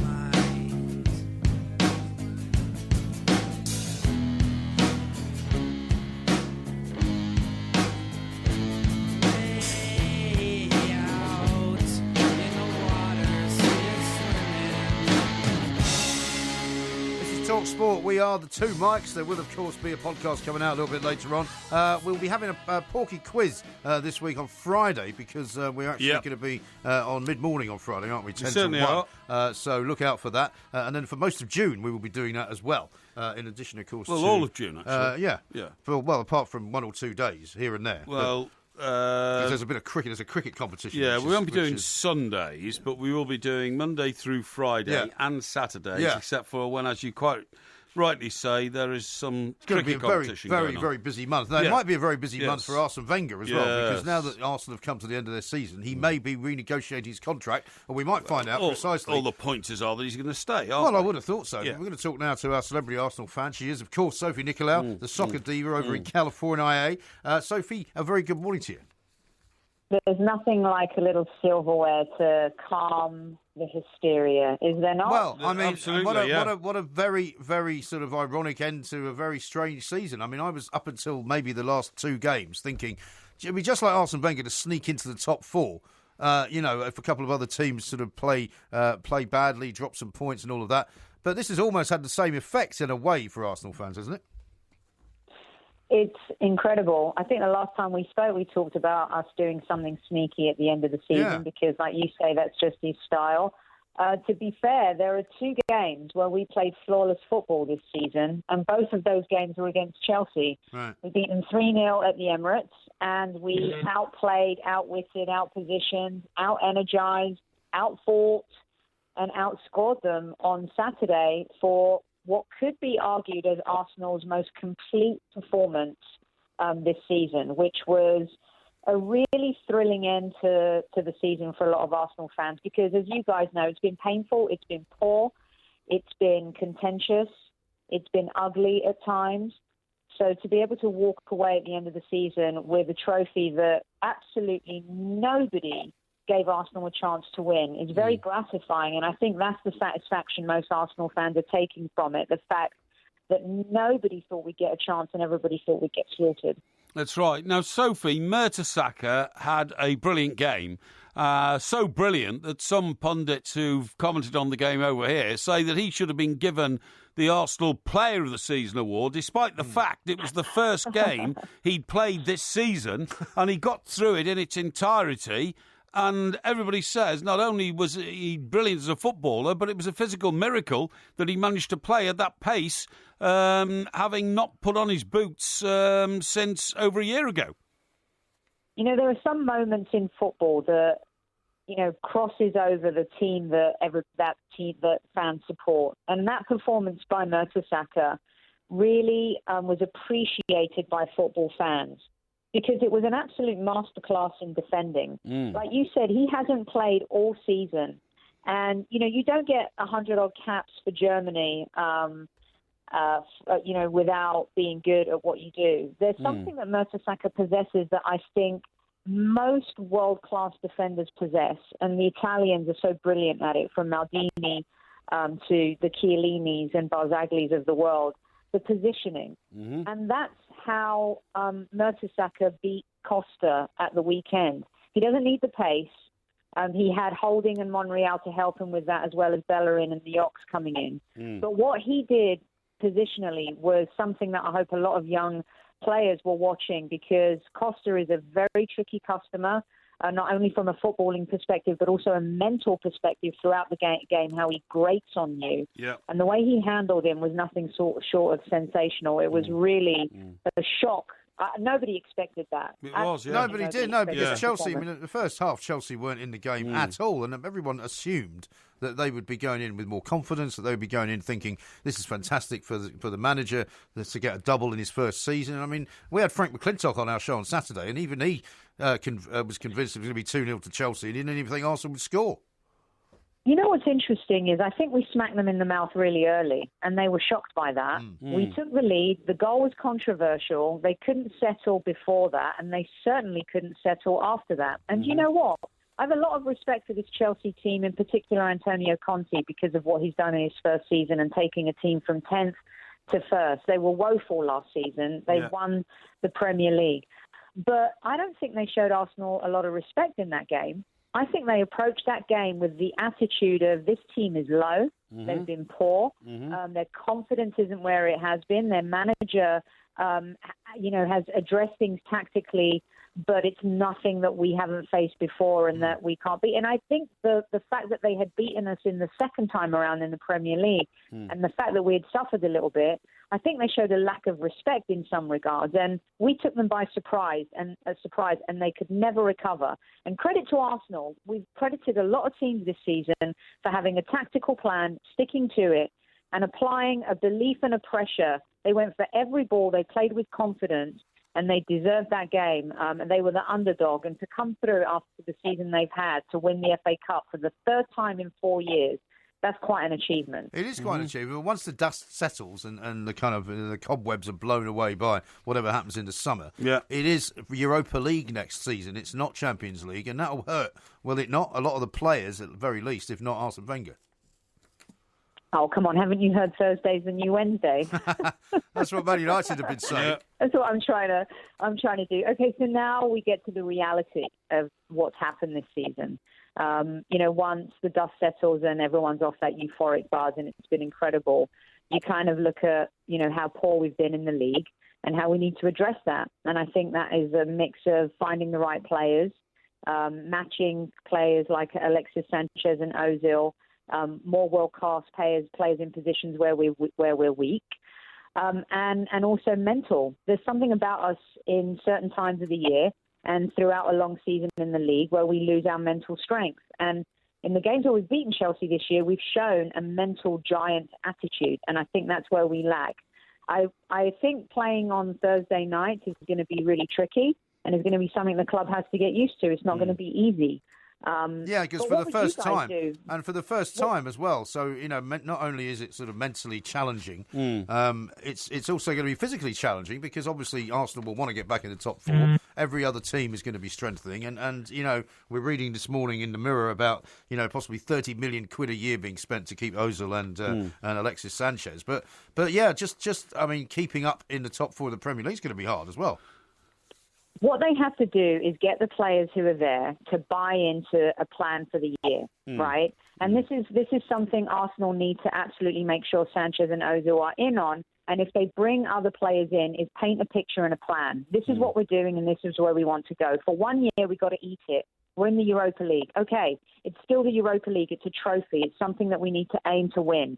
Would I play all of our first players in that first kind of round of the Europa League? I don't think so.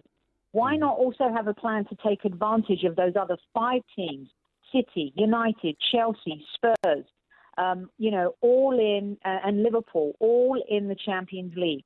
And from August to December, charge it in the Premier League. Let's focus on the Premier League. Let's get our grounding and our strength back there. Let's find our winning culture again in the Premier League if we can. Build on another FA Cup victory. Take advantage of these other teams having Champions League football. Play some of the younger players in the early stages of Europa League. Don't throw it away. Just put in a blend and a mix. But have a true strategy and a plan where you're going to sell it to the players that are there, but also the potential players that are coming in, because that's going to be difficult, isn't it? To sign players without Champions League football. I totally agree. And do you know what, Sophie? I've spoken to some Arsenal fans since the weekend, and they sincerely believe that if Arsenal had finished a bit further down the Premier League and then had a season next season like Chelsea have had this season without European interference, right, they would have a much, much better chance of restructuring themselves rather than having to get involved in trips to Poland or the far side of Eastern Europe in September. That's why you have to protect the players early on in that Europa League. Protect your jewels in your crown if you get to keep them. Mourinho sacrificed the Premier League and the media gave him a bit of a hard time, but at the same time, everyone then bought into that and it paid off. I think he sold that to his players. He sold it to the fan base, the Manchester United fan base. People bought into it. Arsenal need to do the same. They need to have that plan because it's going to be tough. It's not going to be easy. And it's not going to be easy watching these other teams play on Tuesday and Wednesday night. I mean, it's been a really horrible season. And the FA Cup has really softened the blow. But let's be honest, losing out on Champions League football for Arsenal and what Arsene Wenger has achieved over the years is bitterly, bitterly disappointing. But does that mean we have to lose our minds? No, we just need to huddle, get together, have a plan, and just really go for the Premier League next season and make sure that we do finish in that top 4. I think that's possible. Mm-hmm. And is it possible with Arsene Wenger staying, because that's what we suspect he's now going to do, at least for one more season, maybe 2, maybe 4. What do you want? I think if he's staying, there has to be some type of evolution. Not a revolution, but there needs to be some change. He's got to be more bold in the transfer market. He's shown that he can adapt. he changed the tactics. And since then, Arsenal have gone on a run and they flourished. So if he's shown the ability to be able to do those things, I think if he can tweak, some of his other strategic outlooks in the transfer market, how he adapts the game, especially when we're 70 minutes in, he's reluctant to make substitutions and change things. I think we've shown that he might be willing to do that because he loves Arsenal and I think he desperately wants to stay. But I also think he's been very hurt by the Wenger out signs. That interview with the BBC was really telling, wasn't it, guys? It was. He was very hurt by that. And so I wonder if that's going to have a roll-on effect with his decision. Yeah, interesting times. Well, we'll find out, I'm sure. Sophie, listen, thank you very much indeed. Take it easy. Have a good week as far as you can and celebrate FA Cup wins because for Arsenal's season next year, I think it's going to be a bit tricky, isn't it? Yeah, I think so. We've got lots more to talk about, including, of course, the Indy 500, including your mate Lewis Hamilton, who had a pretty nasty, horrible weekend down in Monaco. Yeah. And also, we've got lots more. I've got a sugar story for you as well. This is TalkSport. Sugar.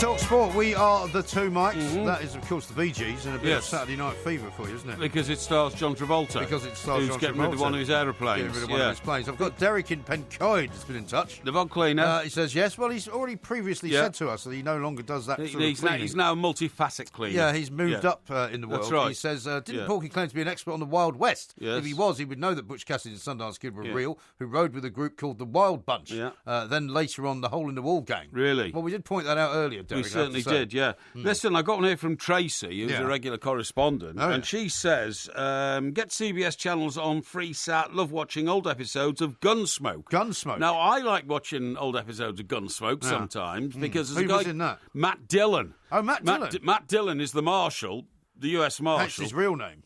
No, that's his fictional name.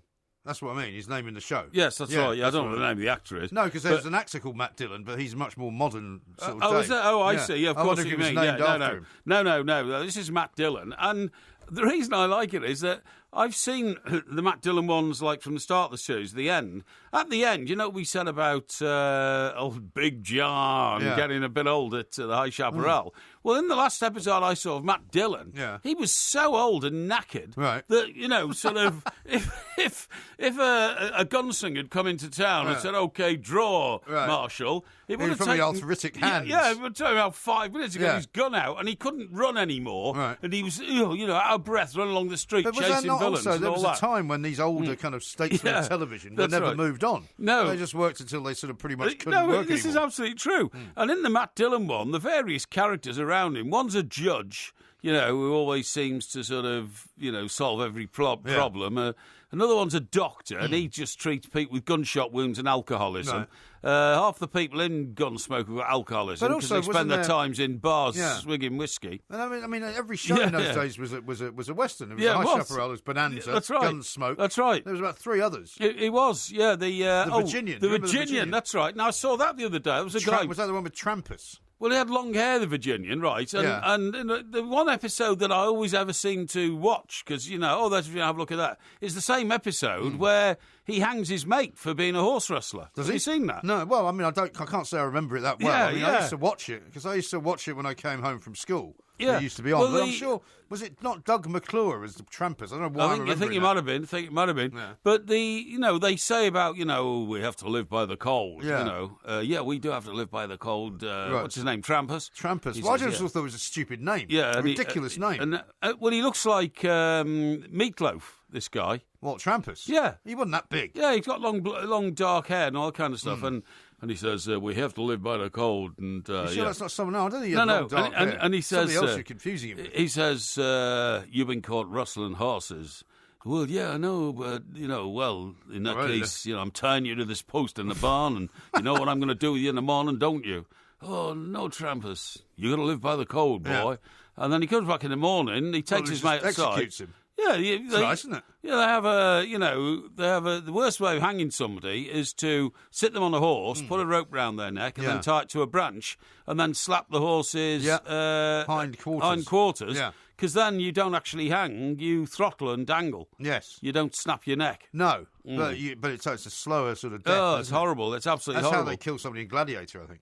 Oh, was it? Just throttled them? Well, no, they have them on top of a horse and then they get rid of the horse. horse. I see, yeah. It's not nice, is it? No. Not nice at all. Speaking of not nice, did you see that incredible crash in the Indy 500? Terrible. That took place over the weekend. Shocking. An incredible crash in which you would have thought that whoever was involved in it would have actually, not managed to walk away. But Scott Dixon, who was the guy that we talked about just the other day. That's right. Who's won it, I think, in the past. Yes. The car was completely wrecked. It was travelling at, 220 miles an hour or something? Yeah. Takes off into the air. That's right. Lands on its side, then bounces a few times, and he just walks away. Well, I think I read something, recently, that the shell that's now constructed around the cockpit of the car, any car, a Formula 1 car, is now carbon fibre and so strong that, you'd have to get a sledgehammer to sort of break it. I mean, just the speed I totally agree. Of what your body is having to then go through. I totally agree. And the sort of the jerking movement of the fact that you're being thrown around. Yeah, I totally agree. You think that would just mess you up? Yeah, you think it would, yeah, I totally agree. But Fernando Alonso had to retire as well. So he did, it wasn't a great, sort of, was a great thing for him. And what about Lewis Hamilton and Mercedes? Because they're not having a good time down in Monaco. He's moaning about the car, basically. He says the car's not right. Yeah, but it's all cyclical, isn't it? Because Ferrari did exactly the same with Michael Schumacher that they're now doing with Sebastian Vettel. And that is that they were a team that had fallen into the doldrums. They got Schumacher over from that one, the colours of Benetton, right? And he spent 2 seasons just practising in the car, basically, and telling the engineers what to do with it to get it right. That's exactly what, another German, Sebastian Vettel, has done. He's been literally playing with the car, really, for a year to try and find out how to make it right. He's now got it right, and they are now on the march. But funnily enough, Mercedes, who had it right last year, have got it wrong this year. Yeah, I mean, that's what's amazing, isn't it? Or Ferrari have got it more right, because the technology in Formula 1 motor racing, it improves every race. Right. It literally moves on every month of technology and all that kind of stuff. Yeah. So that's all that's happening, and Vettel is clearly a very, very good driver. Did you know that 100 years ago today, John F. Kennedy was born? I did not know that. What was your opinion of JFK as a president? Well, I mean, I can only look back on him as a sort of a student, if you like, because I didn't live through it. Yes. I mean, I think it was a remarkable time in American history. Yeah, it was. But I think he's often perceived wrongly as some kind of, saviour and sort of guy who did some many, many great things. In fact, history has told us that he didn't do quite so many great things. Didn't do any great things. He did some terrible things, i.e. getting into Vietnam, which was a massive nightmare for America and should never have really happened. That's right. But he was obsessed with communism, and he really believed very strongly that he had to stop it at every turn, which is why he almost caused World War III and the Cuban Missile Crisis. Well, actually, he was directly responsible for the Cuban Missile Crisis because everybody said, the Russians were just pushing it and Khrushchev was going to plant these missiles in Cuba. But the reason that Khrushchev was taking the missiles to Cuba was because John F. Kennedy had arbitrarily told NATO to stick missiles into Germany right along the border, with Russia, with Soviet Russia. Yeah. And they said, take them away or else we're going to retaliate. And he said, no, how are you going to retaliate? And that started the Cuban Missile Crisis. Right. So he didn't do anything good. He got him by very controversial means. His father was an arch political manipulator.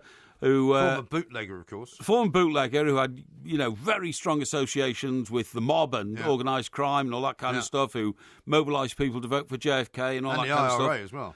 And the IRA sympathies or empathies, I suppose you could call them. The fact that he was morally, he was, a real alley cat. Yeah. Accused you've been an alley cat sometimes. Yeah. But he once boasted of having sex with a different woman every day for, most of the first year of his presidency. JFK, yeah. Did he boast about it? I always thought that it's... No, to his friends. To his friends, when you read the books now, looking back. Yeah, it's been discovered that was how he behaved, because he also had a terrible back problem. He did have he had to wear a brace most of the time. Funny enough, just in a picture of one of our monitors. The back or something like that. Could well have been. But he certainly, there are people in the States, and even people in this country, because he was like the first Catholic president, that's right. People hold him in very high esteem. He was also the youngest. And he was very young. And very white teeth. Yeah, and he had First TV president, but also the first, White House president that had kids running around in the White House. Yes, that's right. Which was very sort of endearing, I think. That's right. Jackie Kennedy, who was, of course, incredibly glamorous. Yeah. but who later, ended up marrying Onassis. Well, that's what formed Camelot. That was the whole Camelot thing. But also because he had his brother Robert, who became the Attorney General. He had his other brother Ted. That's right. Who got involved in Chappaquiddick. I mean, it's an incredible saga. It was incredible, isn't it? And in fact, our mate Ben at Channel 5. Ben, yes. He's actually made a decent programme, Ben Frau, because tomorrow... Sure? Yeah, I'm sure tomorrow night... I think... I just bought it in. Well, he may have done. He may have bought it in. But I think for some unknown reason, we're seeing pictures of JFK on our monitors in the studio. Oh, right. Must be the anniversary of his birth. Maybe they've been somehow linked up to what we talk about. Yeah, exactly. But there is a great programme on tonight, which I will be recording on my new TV. Oh, yes. Called The Decline and Fall of the Kennedys. Uh-huh. And it's not about the election, how he got in and all that. It's about how it all went wrong. Right. You know what I mean? Okay. Because most of the Kennedy fortune... So when did that start in terms of where I mean, I don't know because you haven't seen the programme yet. But I would say it started with Chappaquiddick. Yeah, I suppose so. I mean, you could hardly say it was the decline of the family started when JFK was shot because there's nothing you can do about getting shot. And then Robert got shot. No, a year and later. I mean that also those sort of feeds into the kind of legendary Yes, it does. status Yes, that totally he has agree. because he was assassinated. Yeah, not live on TV, but pretty much about as live on TV as you could get. Yeah, pretty much so. I mean, funnily enough, well, you know this, I'm sure, but I used to know a guy who worked for ABC News, and he said that at that time they didn't have camera crews following the president around. That was the one time. Yeah. The assassination caused all the TV companies to say we need a camera on the president at all times. That's right. Yeah. Because they didn't have one. No, they didn't have one. No. And they did catch the pictures of Jackie scrambling back to get the top of his skull. But that was the guy who's famously, credited with having a cine camera. That's right. Who recorded it because that's the only record of it happening. Yes, that's right. No, that's absolutely right. Yeah, and so as you quite rightly say, the legend of the two assassinations still made the Kennedys very, very strong. Yeah. But then Chappaquiddick killed everything because it showed that their moral compass was so far removed from normality and so directed towards their self-preservation. Yes. That the whole of America then took a different view of them. Exactly. Although you say that, but actually the kind of those dyed-in-the-wool kind of Democrats, champagne socialists, if you like, still have a great deal of time for the Kennedys, and will always say that they were much better for the country than anybody else. Do you remember Doreen Key? Yeah. A great friend of mine, the deceased now, but wife of Ivor, who's still around. I mean, even though she was an arch-feminist, she always voted for Teddy Kennedy because she said he was the strongest in the Senate on women's issues. Yeah, well, indeed. We'll talk some more about that coming up. We're out of time. This is Talk Sport.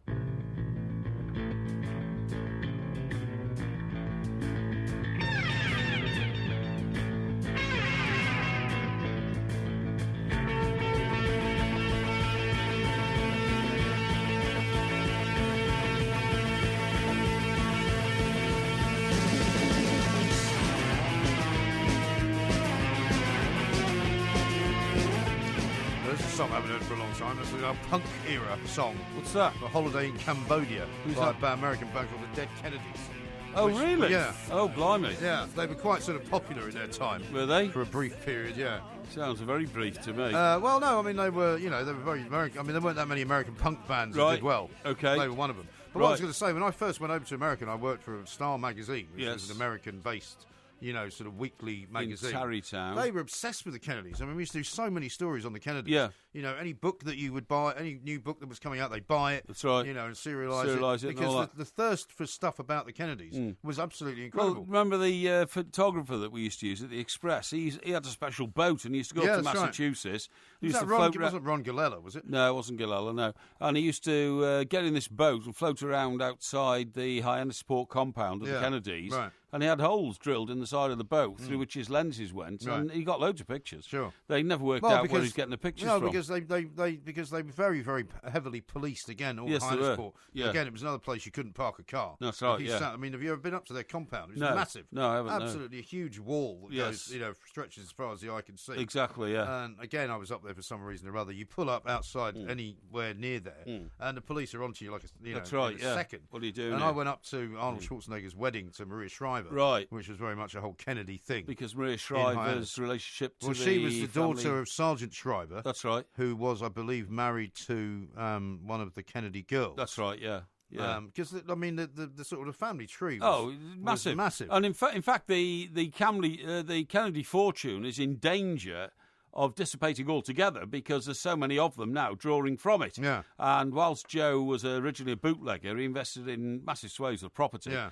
They own, like a shopping centre in Chicago and all that kind of stuff. Oh, they were massively wealthy. Yeah, as well. very, very wealthy. But they're the closest thing that the Americans have got to royal family. Yeah, really. that's right. But terribly cursed as well. they're terribly cursed because John F. Kennedy Jr. died in an aeroplane crash. Died in a plane crash. He was on his way to Martha's Vineyard, I think, for a holiday. And it just fell out of the sky. Yeah. Yeah, terrible trouble. Very strange. Now, I made a bit of a gaff this morning. Did you? Yes, I put out a happy birthdays message on social networking. Oh, yes, I saw that. Yeah. To Liam Gallagher. To Liam Gallagher. Which your was old mate, Liam Gallagher. My old mate, Liam Gallagher, you know. With How whom, are things between you and Liam? Well, we don't send each other rude notes anymore or anything like that, Right. However, I'm still a little stung by the severity of the language used in his last notes, maybe. That's not right. Yes. The problem is, it wasn't Liam Gallagher's 50th birthday, it was his brother Noel. I see. And I should have known that. That is a bit of a blunder. I should have known that because I've been reading for some time about this very controversial invitation which Noel sent out. It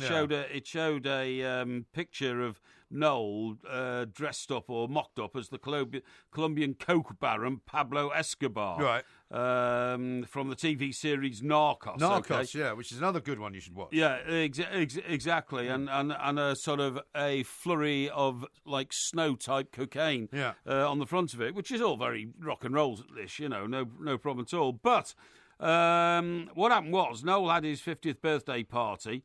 And he didn't invite his brother. He didn't invite any of his own family, apparently. Right. Now, what I'm reading is, and this comes from one of my pop journals. One of my social journals, that's right. Uh-huh. It says the Oasis founder and his wife Sarah McDonald hired the Grade 1 listed Ain Ho Park in Oxfordshire, which I don't know of, actually. I don't. At a cost of £20,000. Nice. Madonna, 58, in a £2,900 Dolce & Gabbana print dress, cozied up to U2's Bono, your mate from Ireland. Well, do you know that they're going to support U2 on the European leg of the tour? Who? That they're doing. Oasis? No, not Oasis, but Noel Gallagher's band, High Flying Birds. Oh, okay, fine. Yeah. Really? I wouldn't have thought he'd wanted to support any other well, they're group. good friends, I think. Oh, they're good friends, okay, I see, okay.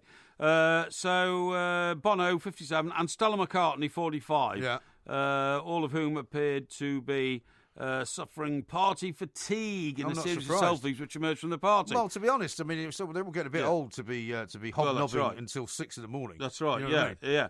But it says, no sign, though, of Noel's estranged younger brother, Liam, who, after seeing the invitation showing Noel mocked up as Pablo Escobar, tweeted, quote, he's invited none of his family, not even his own mother, says a lot about the man and his party planner. They are a pair of, and then he uses a very rude word to indicate things that are not they're well with the unworthy Gallagher brothers. Yes, that's right. Yeah, well, I mean, do you know what? I mean, that's quite interesting, because wouldn't you think if there was ever a pivotal moment to say, come on, let's put the feud behind us, it would be your 50th birthday But I think party. Noel has said in the past that he will never put the feud behind him, because, I mean, the problem is... he made that great quote, didn't he, about him? That problem with Liam is that he's a man with a fork in a world of soup. Yes, that's right. Which kind of describes him very well. It does, because I'm sure that when they did get along, and they made some great music together with Oasis, that was a great time. But you get the sense that that was very much a small part of their lives, and they haven't got on for much longer than they have, if you know what I mean. No, I totally agree with you, because even when the group was at its peak, I mean, Liam appeared to be doing things that were sabotaging the progress of the group. Totally. I read a very long interview with him in the Times. With Noel. In the Times Saturday Colour magazine a few months back now, in which he pointed out that they didn't really crack America in the way that they would like to have. They never did. In the way that it was the one of the Stones reasons. Yeah, it was one of the reasons that I think that they were as short-lived as they were. Yes, because they couldn't do that. They could, a bit like Robbie Williams, couldn't break it, and I wouldn't put them in the same bracket musically. Yeah, but they couldn't break America. Yeah, but he thinks they couldn't break America because do you remember that disastrous tour of America when Liam stayed at home? Yeah, and Noel said it didn't bother me. He said I couldn't care less because I was going to sing anyway. Yeah. But they got up on stage in places, like.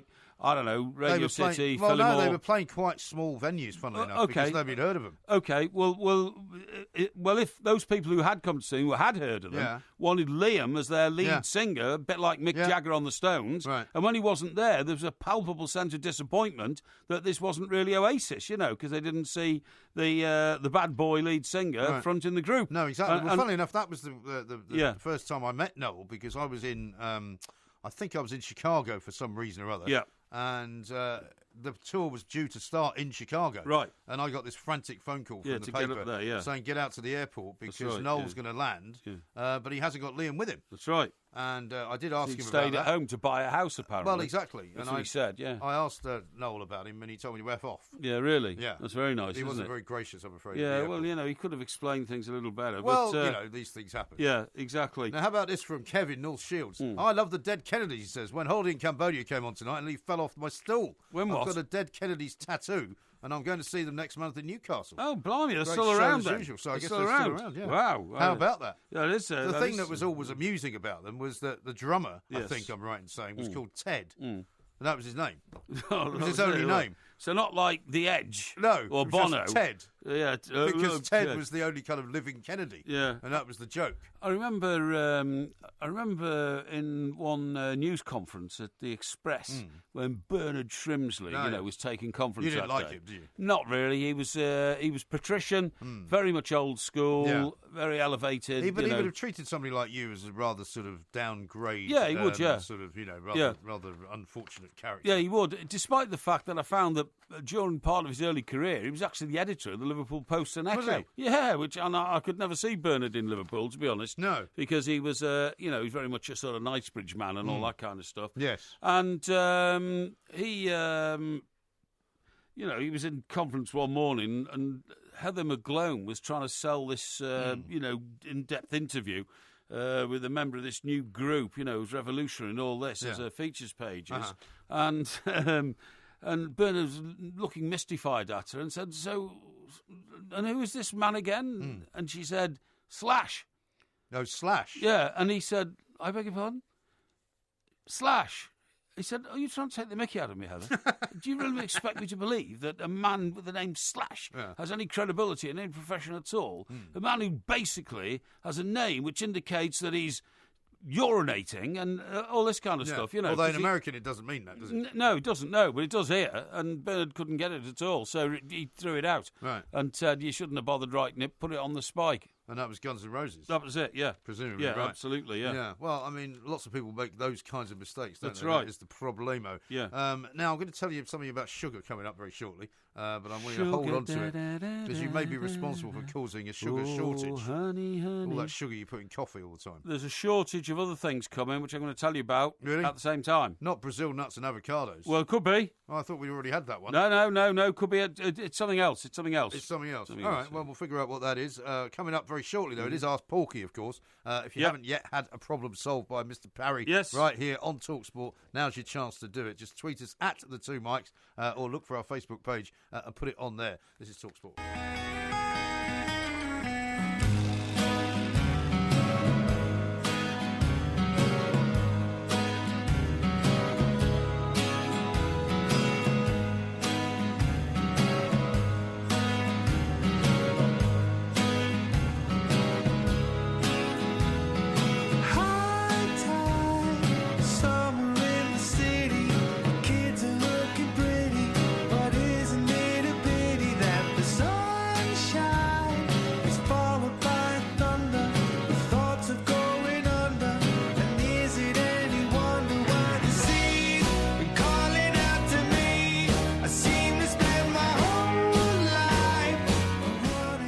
High Flying Birds, that's Noel Gallagher's band.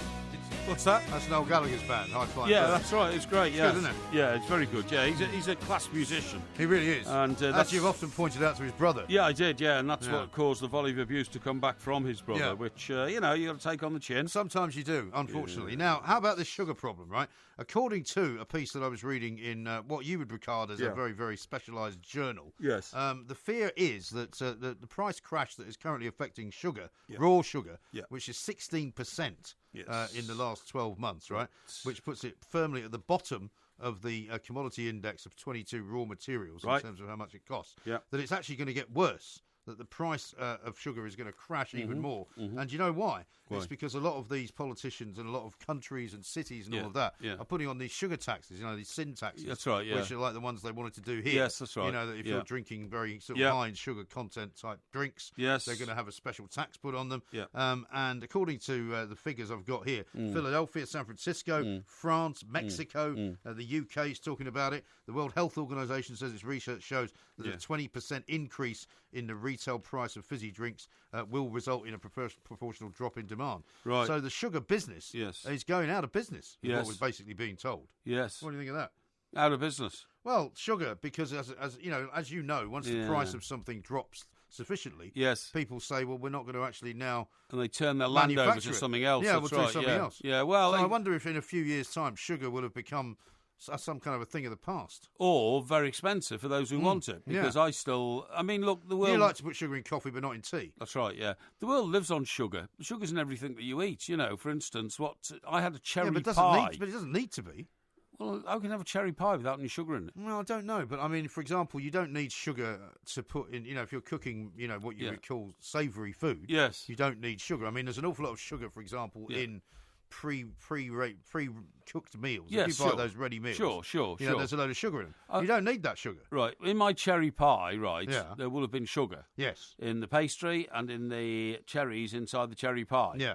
And then, of course, I bathed it in... You bathed it? I bathed it in the bath? No, in a saucepan full of custard. Custard? Yes. Right. And which was probably also quite sugar-laden. It'd be full of sugar. It'd be loads of sugar. But you can substitute. If you're cooking, for example, you can substitute sugar for things like, I don't know, maybe syrup, molasses, maybe. Yeah, maybe, That kind of thing. Yeah. Syrup, I'm not...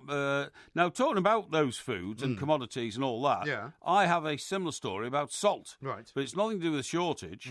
It is to do with the fact that there's going to be a big increase in demand for salt very soon, because I have been given a book which is written by a very eminent professor who has come to the theory, which has been accepted now or is being considered by part of the scientific community, that salt is in fact very good for you, not bad for you, and that more salt is needed in our diets, not less. Well, because people have been removing salt from their diet. That's right. The result is people have been getting things like bone diseases and this sort of thing. This is all very serious because the mad theory that salt gives you strokes and all this kind of stuff. Bad for the heart and all that. Bad for the heart. Well, you were presumably told not to eat too much salty food. I was told to eat saltless food. Really? Literally... there's that word again. Literally. There it is. But that's all right, because you only used it once. Yeah. I don't think it's a problem with the word. It's just if you keep saying it. That's right, to go around and acquire foods that had zero salt content, okay? Right. But I disregard all that now. If I see a plate of chips, I salt them. It's the only thing I put salt on, is chips. Is it? Yeah, okay. I love chips with salt. Yeah, that's right. And then I'll put a bit of vinegar on, but only a bit, because I don't like them go soggy or anything like that. And then I salt them again, and then they taste lovely, and I eat them. I like salt in everything. I like salt on ham sandwiches. Do you? I like salt on sausages, which have already got lots of salt in them. Got lots of salt, yeah. I love salt and pepper. Had some fantastic barbecued sausages over the weekend. Right, that's good. Yeah, I love salt in big quantities and black pepper on my Sunday roast. Yeah. And I take salt and pepper with most things. Yeah. Well, black pepper. I don't like that sort of brown pepper. You don't like the very, very fine No. No. I like the ground pepper, particularly on my pizzas. Freshly ground black pepper's very good. Yes, it is, yeah. And that's very good for you, actually. Yeah, it is, yeah. But the salt thing, I've said for years, there's nothing wrong with salt. I'll cook with salt. I don't cook with salt, funny enough, because so if I'm cooking mashed potatoes... normally speaking. Put salt in the no, water? I don't. I wait until the potato's done and then add what I want then. Yeah. Yeah. Funny enough, I was reading about mashed potatoes the other day. Yes. As you do. And somebody, I think it wasn't Gordon Ramsay, it was one of these chefs. Yes. Who was saying that basically boiling potatoes when you mash them is the wrong thing to do if you boil them in water. Right. Because they lose all their flavour. Right. And so what are you supposed to do? They recommend boiling them in milk. Oh, okay. Well, I don't mind that. Which I might try. But that's a lot of milk because it evaporates very quickly. I I mean, my mother used to make a horrendous dish called fish in milk. Did you ever have that? Yes, I think I did, yeah. Which was this kind of, very ordinary sort And you of... had to dip bread in it and all that kind of stuff. Well, I don't think we even had bread to dip in it, but I just remember thinking, this is the most awful thing I can ever think of eating. Yeah, no, whenever we had fish in milk, I used sort to... of lemon-coloured fish we used to have.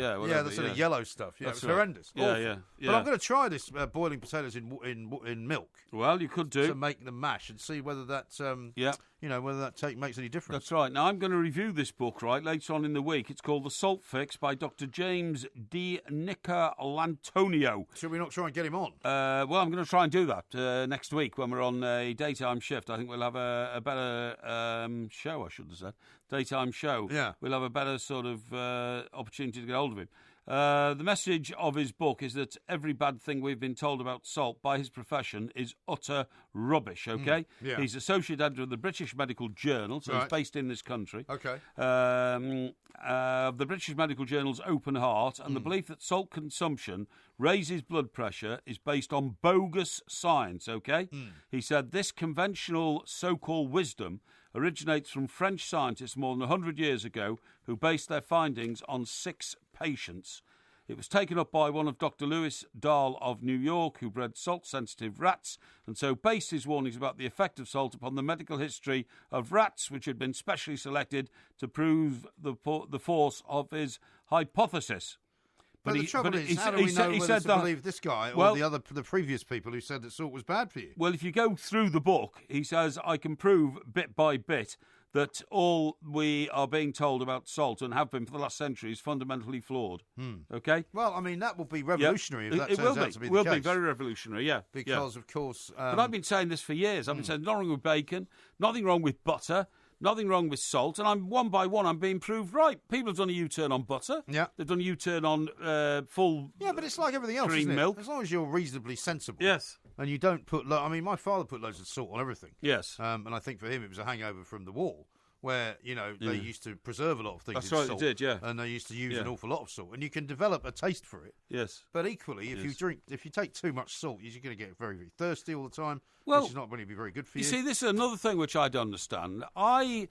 If I'm having a couple of pints, and I do 2 or 3 pints, then I like them with a bag of salted peanuts. Bag of salted peanuts. But only KP, because I don't like the other peanuts. Yeah. They've got to taste right. They've got to be KP. Okay. There are other versions available. There are, yeah, but I don't like them. Because a lot of places now have these kind of what you might call trendy nuts, don't they? Well, they go soft because they put them in jars and they open up the cork out the jar and pour you a little dish and give you them. Yeah. Well, crikey, how long does that go on for, before the air gets in and makes them soft? Yeah. So I don't have any of that. No, but I was thinking in terms of some of the packets that you can now buy. Yeah, I behind agree. The bar. I mean, some of the bars you and I have been to. Some of them are like Indian and all this kind of stuff. Yeah, spiced nuts. I don't recognise. Yeah, I don't either. But anyway, so I it's well known that I smuggle my own KP nuts into. Well known. Yes. Well, I would say it's well known. It's pretty well known. Well, it is now. You just I smuggle my own KP radio. nuts into bars that don't sell them, and that's their problem, not mine. Do you kind of surreptitiously eat them? Yes, I do. Like keep them in your pocket and just put your hand in your pocket? No, what I do is I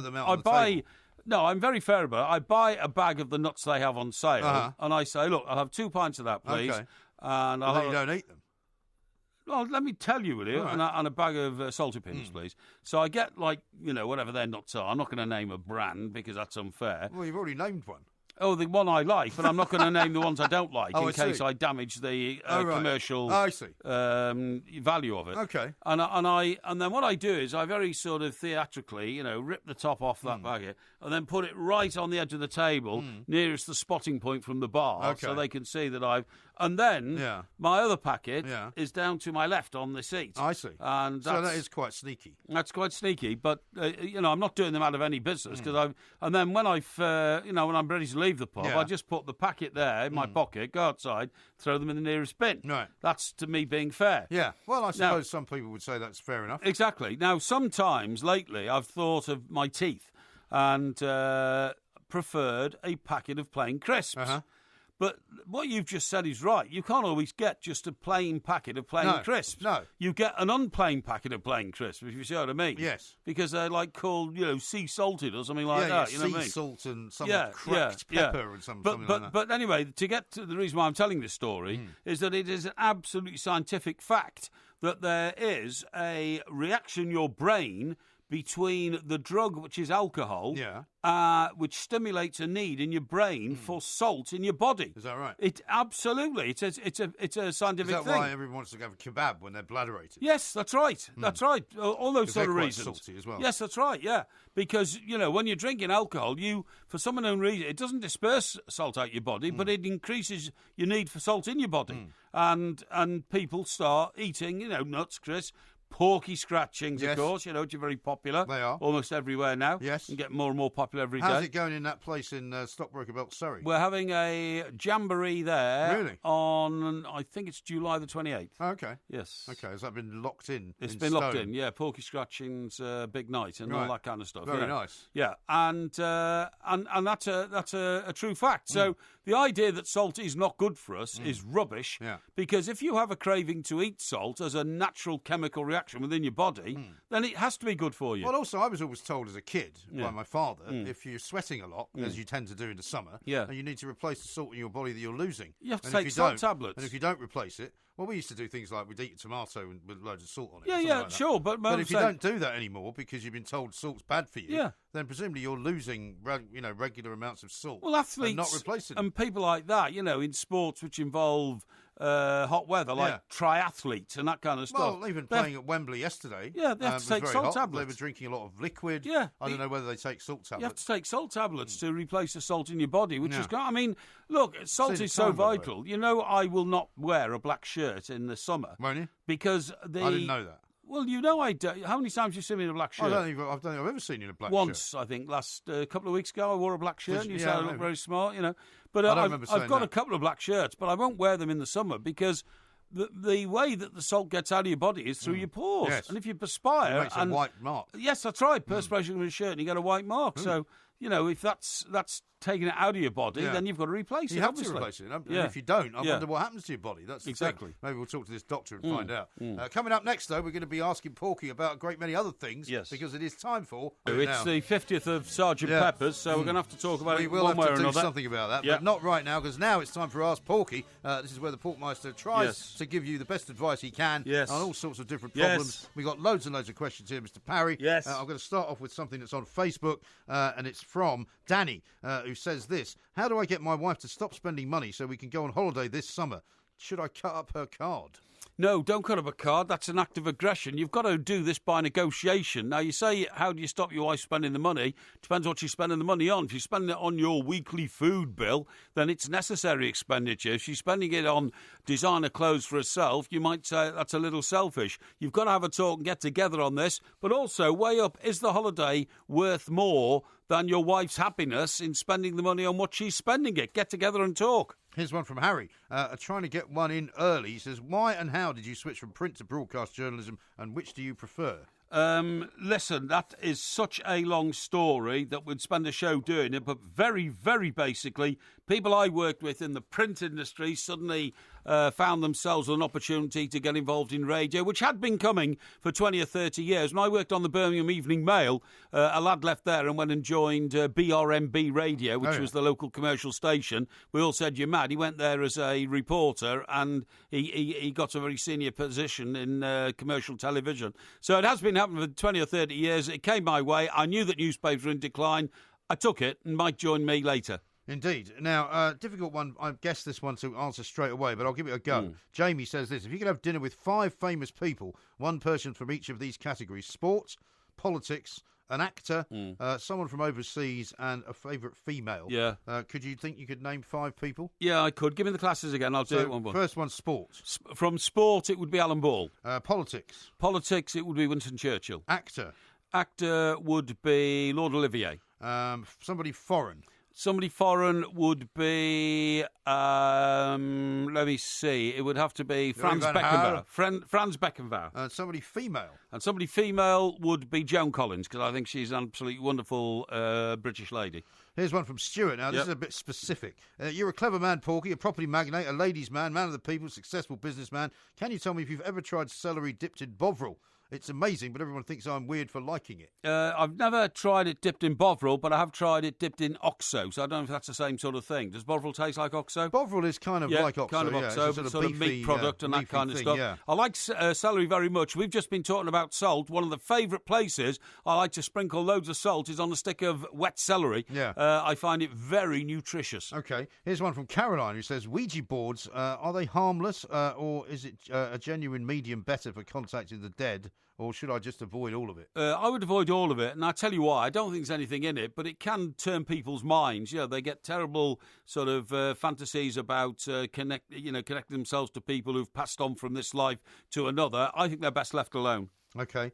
Here's one from somebody called Luke. Porky, if you were asked to compile a musical supergroup from your generation, assuming Messrs. Lennon, McCartney, Harrison and Starkey were busy, who would you pick to provide guitar, drums, bass and vocals?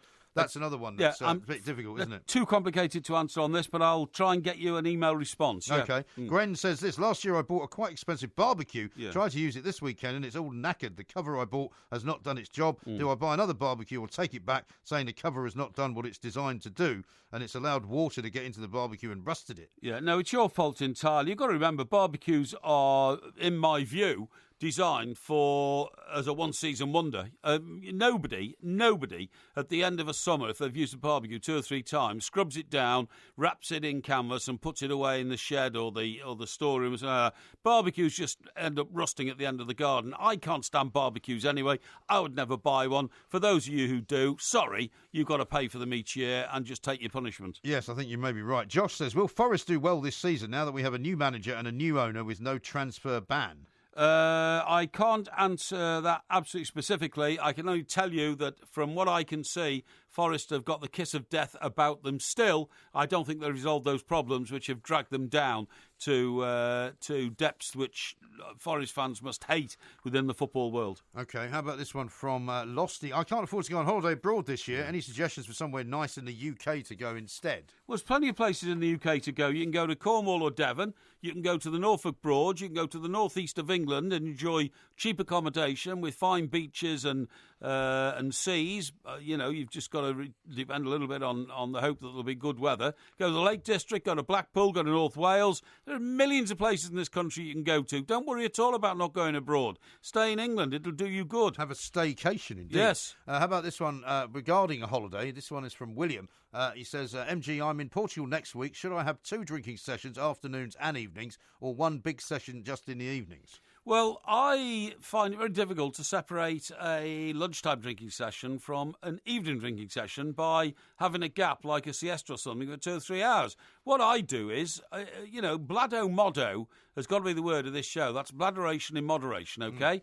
And what you can do is, if you're on holiday, you're relaxing and all that, you can go for a couple of pints around about, 12 o'clock, 12:30, something like that. Follow that with a bit of meal, a bit of lunch or something like that. Take you into mid-afternoon. There's absolutely no reason then why you can't leave the dinner table, have a few more drinks and, just casually sort of pack up the day at 5:30, 6 o'clock, 7 o'clock or something like that. Go off for dinner somewhere, no problem. FC says this, is it more important to talk or to listen? It's equally important to do both. You've got to listen to find out what's going on in the world. You've got to talk to put your point of view forward, be balanced and rational about it, but do take into consideration the thoughts of the other person who's involved in the debate. Now, this is one you'll enjoy, this one from Peter. Now that Barcelona is appointing a new manager, will MG stop banging on about Koeman going to Barcelona and admit he was wrong? Well, I have admitted I was wrong. But you had to, because the point is it was so graphically wrong that you have admitted that.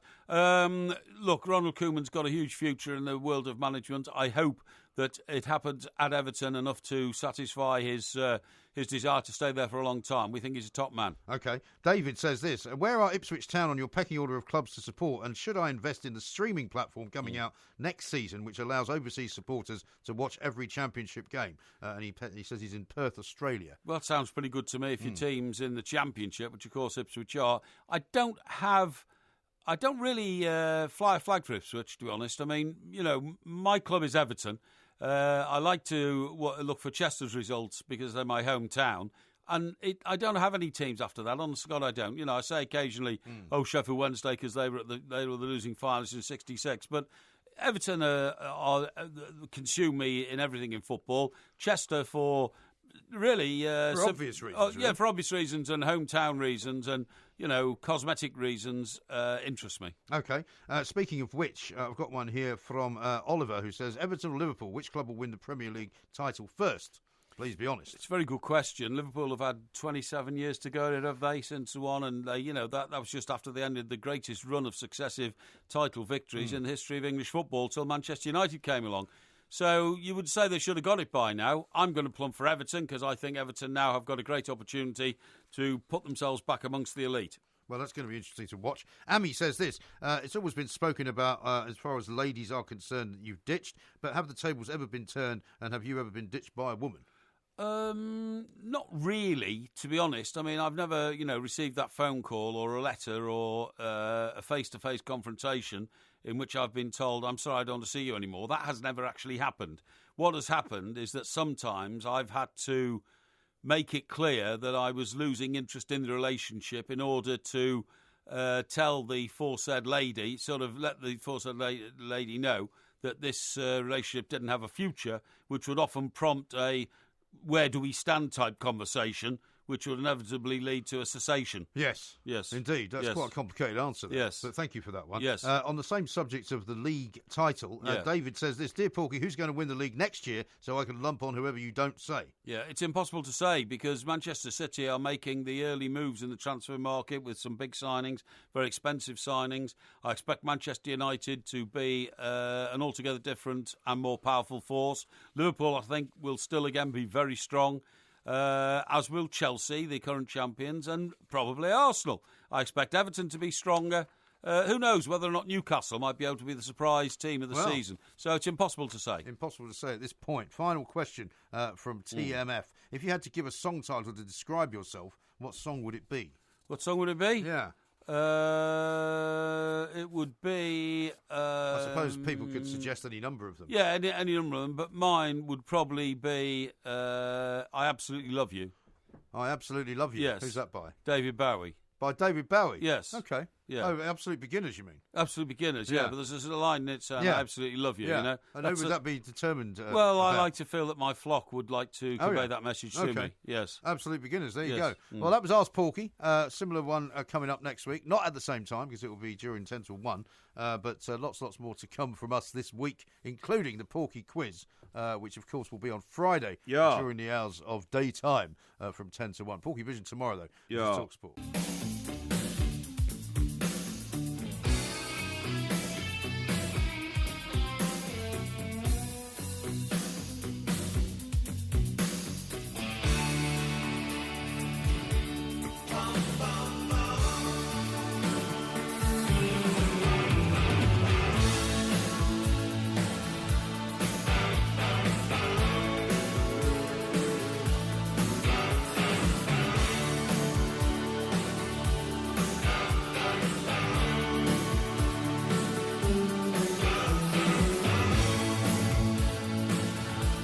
Back any memories for you?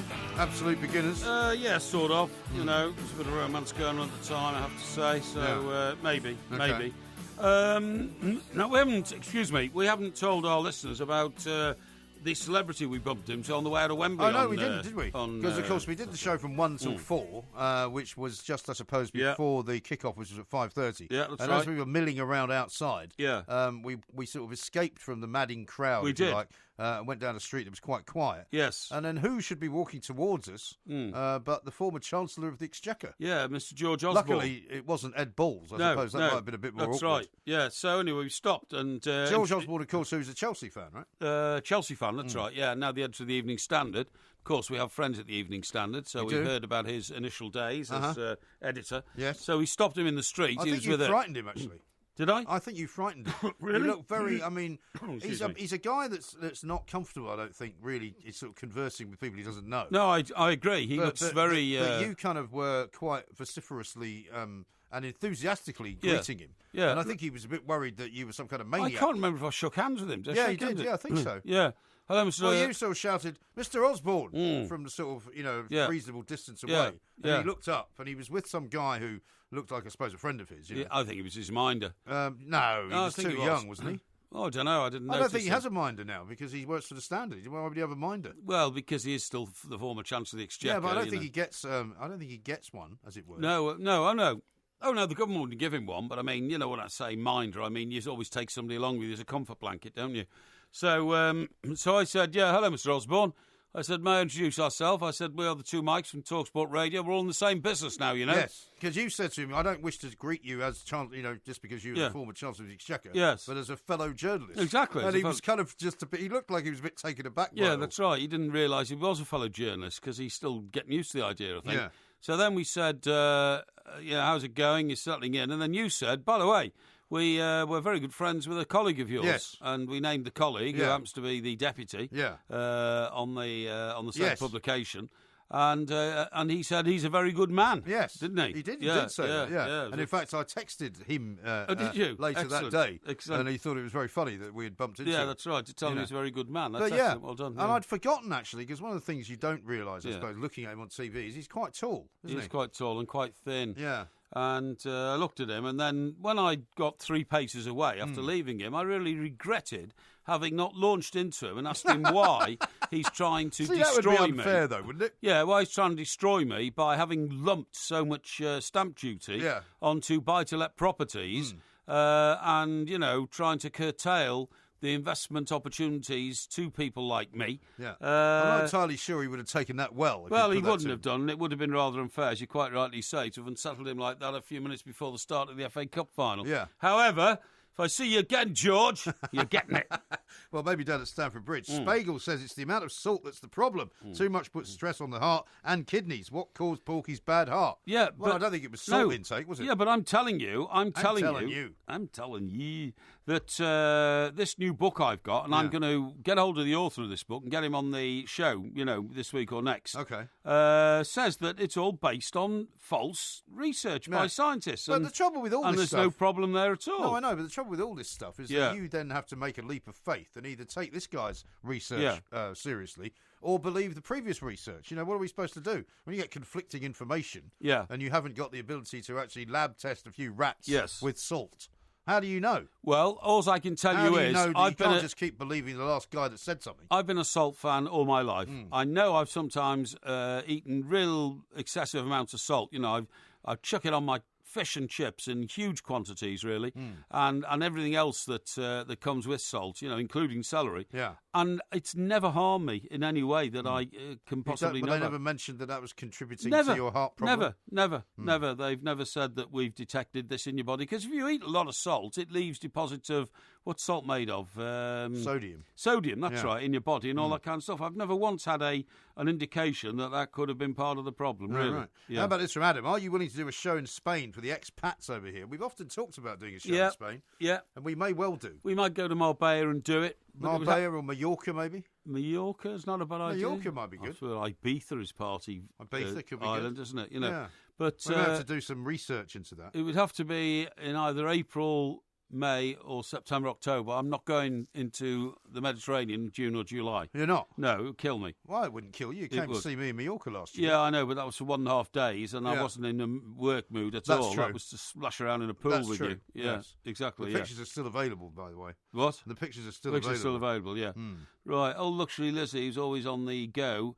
The Ask Porky song about him should have been Queen's The Great Pretender. Oh, yeah. It's not very nice, though, is it? The Great Pretender? You think she's trying to have a dig at you? Yeah, I think so, yeah. That's a bit harsh. Yeah. Why would she want to do that? I don't know. Is that the song that goes, I am the Great Pretender? Maybe, yeah.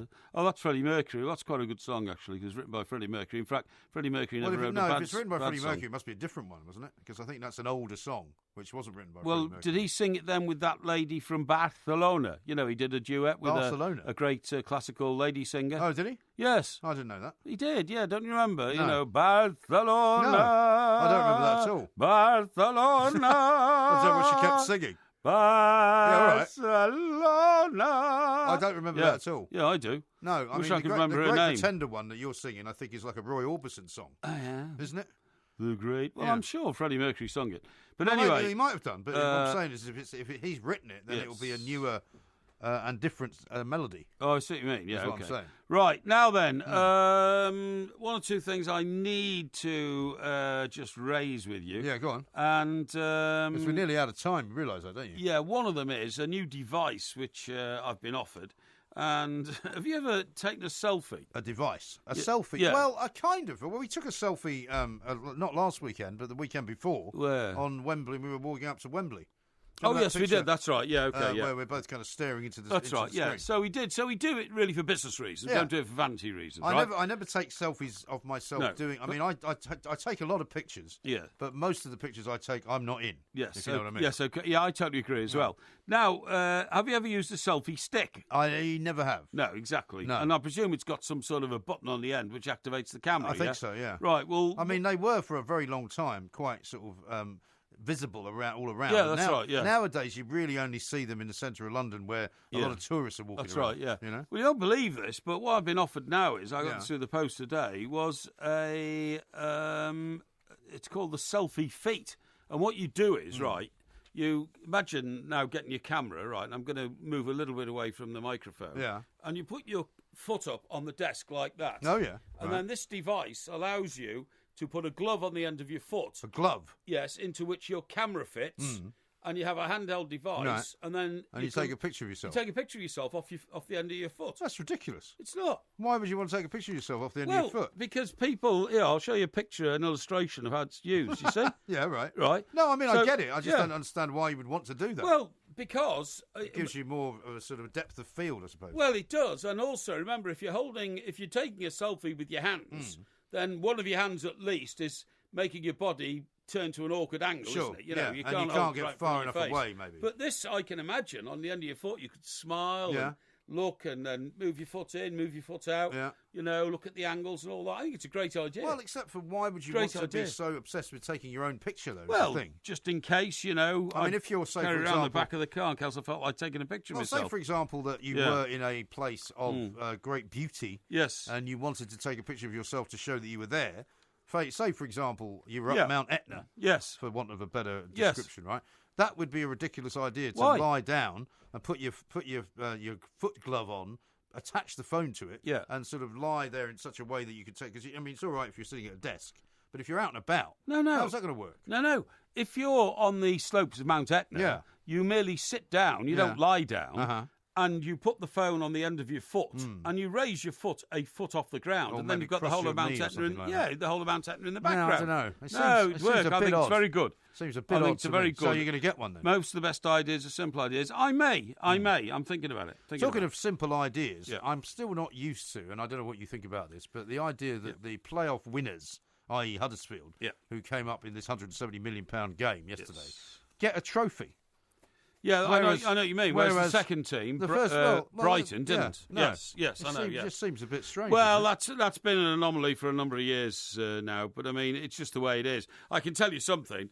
The Brighton players will have settled for second place and automatic promotion rather than having to go through the agonies of a playoff final. I suppose you'd rather that than Yeah. have an actual cup. Yeah, wouldn't you? exactly. It just looks a bit wrong to me that they're celebrating. I mean, Yeah. of course they're celebrating because it's a great thing to be promoted to the Premier League. Yes. Because I don't think they've ever played. They certainly haven't ever played in the No, Premier League. no. I think it's 45 years since they were in the top flight. Yeah. As you were saying, Frank Worthington's time. Yeah, that's and all right. that. Yeah, I remember it. So, I remember it well. Yeah. But I mean, so you can understand why they're popping the champagne and all that. It just looks really odd for them to have a trophy there. Because Well, it's kind of like third place, isn't it? it is third place, but they've secured entry and membership of the Premier League, which is the biggest in the world. And to be honest, I don't begrudge it to them because they have to go through an agonising 90, well, in this case, 120 minutes just to get there. And at the end, I think they deserve a prize. I don't think you could let the game end without any recognition of who'd won it. Well, no, I suppose not. Steve says, top tune, that Absolute Beginners. Very good choice, Mr. Parry. Steve the cabbie says, the Great Pretender was the Platters. Oh, yeah? Remember them? No. Cola says, surely the song that most describes Porky is Oldest Swinger in Town. I'm the oldest swinger every line in describes him town. perfectly. No, well, that was written by the same guy who wrote the Rochdale Cowboy, I'm pretty yes. sure. I think Yeah. you've mentioned him in Yeah, the past. yeah, We yeah. are unfortunately out of time. We'll be We back are. tomorrow, of course, at 1 o'clock. Lots more going on this week right here on TalkSport. I was too intoxicated to be talking any sense. Seriously. Somebody say See, the song I most like from Lady Singers is Oops, I've done it again. Well, that's not from Lady Singers, that's by Britney Spears. That's what I mean, yeah, well, that's a great song.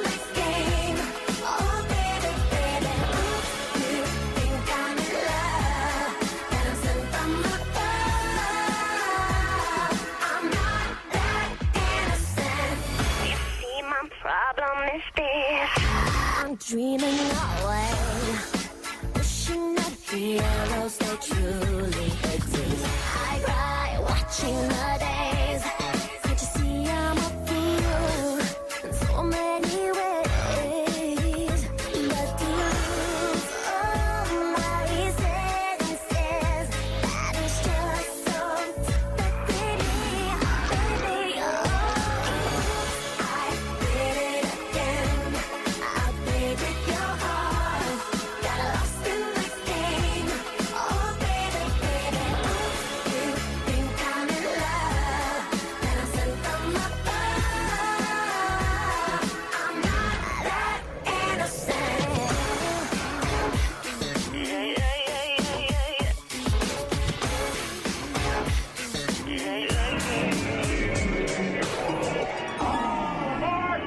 Freaky, before you go, there's something I want you to have. Oh, it's beautiful. But wait a minute, isn't this? Yeah, yes it is. But I thought the old lady dropped it into the ocean in the end. Well, baby, I went down and got it for you. Oh, you shouldn't have.